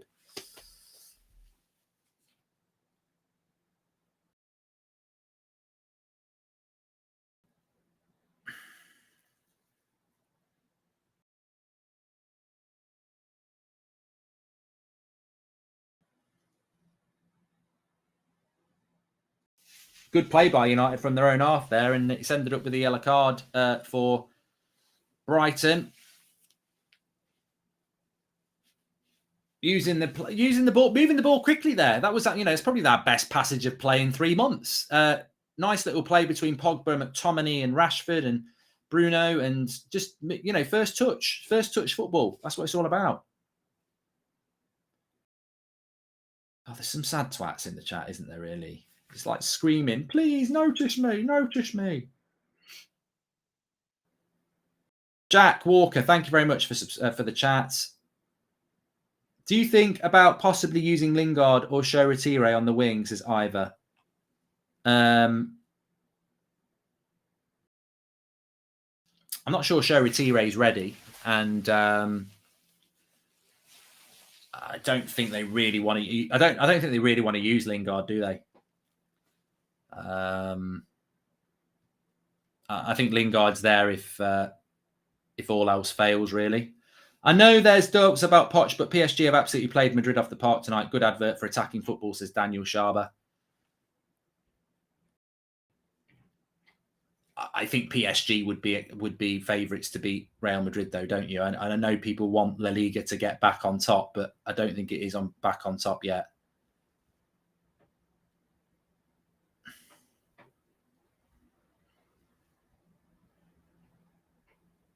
I mean, I don't know how Bruno Fernandes hasn't scored in this game. He's had so many touches in the box. And look, when we do win this game, which I think hopefully we are going to win this game, 1-0 against 10 men, you know, really we should have put this game to bed a long time ago. And it's not like Brighton are pushing for goals; they're not.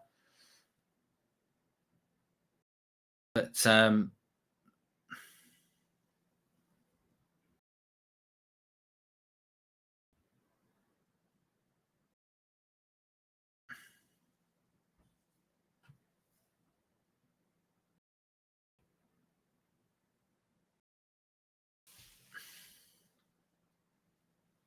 Bruno's not had a very good game tonight.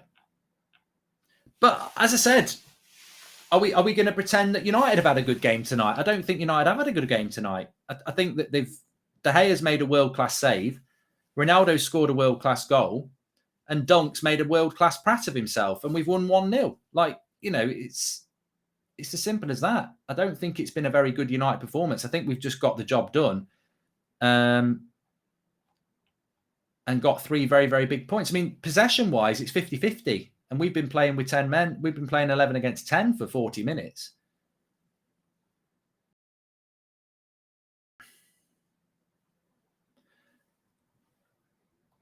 But it's the points that matter.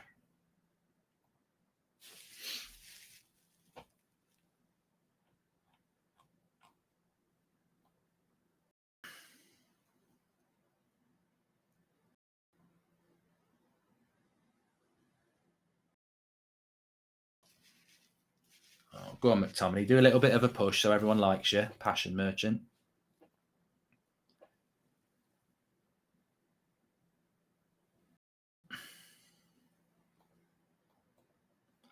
What's going on here? There we go. There we go. There we go.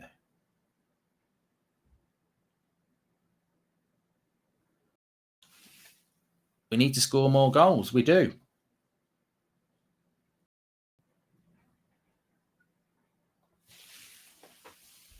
Couple of minutes to go. Pogba's been impressive, says Oscar. I mean, you know, I do love Bruno. Everyone knows that. But if we're going to play McTominay and Fred against Leeds, I think you've got to start Pogba and bench Bruno. I'm not going to hide away from that. You know, I know Bruno will be here next season and Pogba won't be, but I do worry about our ability to pick up 3 points. We've got to. Brighton for me is a harder game than Leeds and Watford, and we need to pick up another. We need to pick up another 3 points here against Leeds on Sunday. And then Watford at home, really, we should be getting that as well. So it just puts us back in the race for top 4. I think if we'd not won tonight, even a draw would have been catastrophic for us. But even there, a cross goes into the box and Welbeck gets up for a free header. It's just not football. If you had to say yes or no after this win, do you think United will get top 4, says Cave? I'm not going to say yes or no, because I think people who say we're not going to get top 4 are just, you know, pissed off. And people who say we are going to get top 4 are speculating. But, you know, –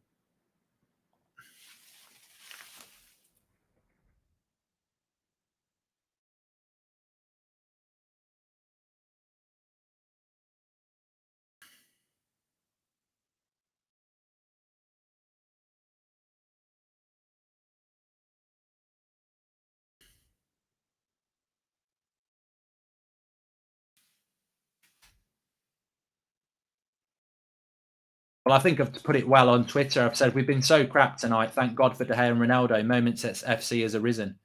Because I genuinely think that sometimes, you know, the result outweighs the performance. Of course it does. And, you know, result-wise, it's very, very good for us. But let's not pretend we've been great tonight. We've not. And I think even with 10 men, they've looked decent.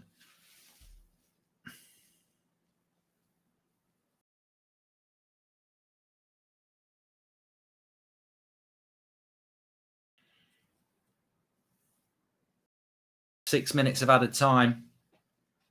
Big shout out to Boohoo Man. Yeah, don't forget the link in the chat. United Stand is the code. Get 40% off. I tell you what, I like Potter. I do like Potter. I think the way that they've played, you know, the thing is, Potter won't appreciate this, but they've played as they've been the better footballing side, and they've lost because we've got Ronaldo and De Gea, and they'll never be able to afford those types of players. That's why we should be winning, but they'll walk away with nothing. Rashford is so bad, says Jazz.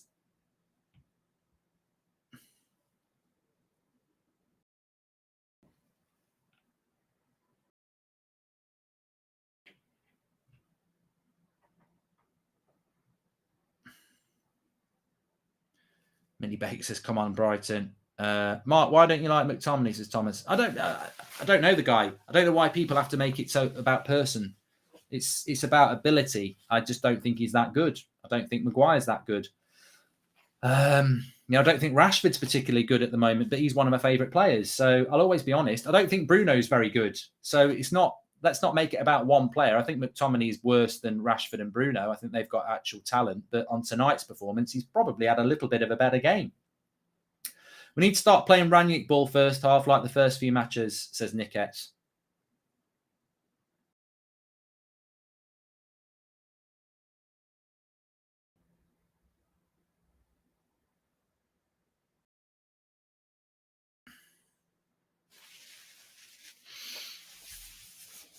Still 3 minutes to go.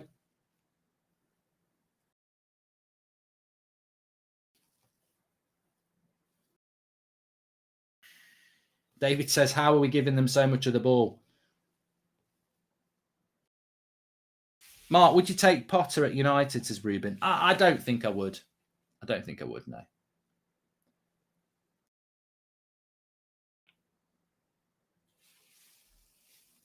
I think there's better things to do than to buy Potter, but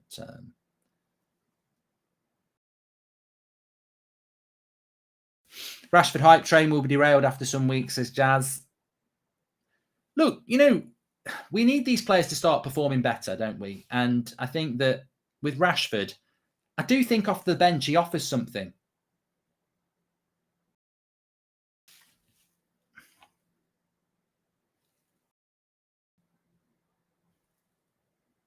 A win is a win, says that guy. Look, exactly. We won't remember this in 6 weeks. We'll be getting smashed at home tonight. We won't remember this in 6 weeks. It really, you know, we've dropped silly points against Burnley. We've probably deserved to draw with Southampton. And tonight, I don't think we haven't deserved to win. I just think the circumstances of it are probably a little bit fortuitous. That we, you know, the De Gea save in the first half was superb, and the Ronaldo goal was superb, and that's what's won us the game. That's why we bought Ronaldo. You can't moan about United are lucky. The whole reason we spoke about buying Cristiano Ronaldo was for that. How long should we wait for them to perform, says Jazz. Apparently McTominay's been booked. I mean, how many times has McTominay been booked now? He must be heading towards another suspension. He seems to get booked every game. Can somebody in the chat tell us how many times McTominay's been booked this season? Because I'm pretty sure he's been booked in the last 4 games, and he must be heading towards another suspension.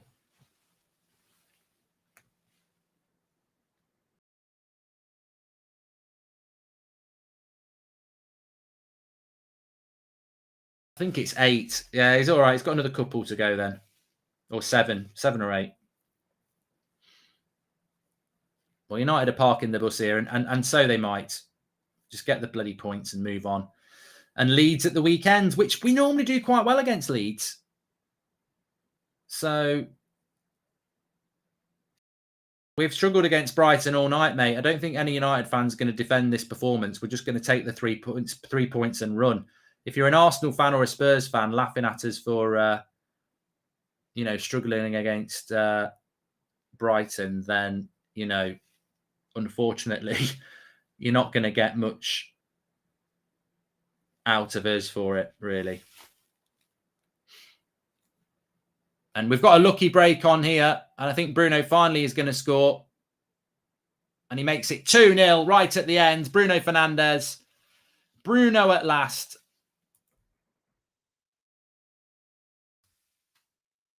(2-0) and the game is done. And I think at the end of the day, let's just take the result and jog on, because I ain't convinced by that. I'm happy by that, but I ain't convinced by it. I think we played pretty shit tonight, but we've got the job done and we've got the 3 points. And, ultimately the big positive is that it's going to piss off Spurs and Arsenal, because they'll be like, you know what? Brighton on another day might have got a result, but ultimately they didn't get a result. We did. And, that's what makes it good for us. I mean, Bruno could have had a goal a long time ago, and I think he should have done. And 2-0 is probably a little bit unfair on Brighton, but we've been playing against 10 men for 40 minutes. Man of the match for me was Dunk. No, not man of the match for me is probably Ronaldo or De Gea. But, let's hope they take it as a kick up the arse. We've kept a clean sheet. David De Gea doesn't get many of those. Maguire's not made a mistake. McTominay and Fred haven't cost us the result. Pogba's come on and done well. Bruno eventually got his goal. Ronaldo scored an individual worldie. And we get the 3 points and the final whistle goes. So, look, let's take the win. What I want to say is player ratings, link in the video description. It's another assist for Paul Pogba as well. Link in the video description for the player ratings. Lots to discuss. I think Ollie Ball's back. Moments FC is back. Worst performance of the season, possibly. No, we've got smashed by Watford and stuff. But bad performance, great result. I think that's what we would say from that. And maybe we can take some confidence from it, because, we should have beat Middlesbrough. We should have beat Southampton. We should have beat Burnley, and we didn't. And then tonight, I don't think we were that good. But I think random IT guy gets it right. Few. Anyway, I'll see you on the match reaction. Don't forget to do your player ratings. Link in the video description. And thanks to Boohoo Man. Links in the chat. 40% off. Code United.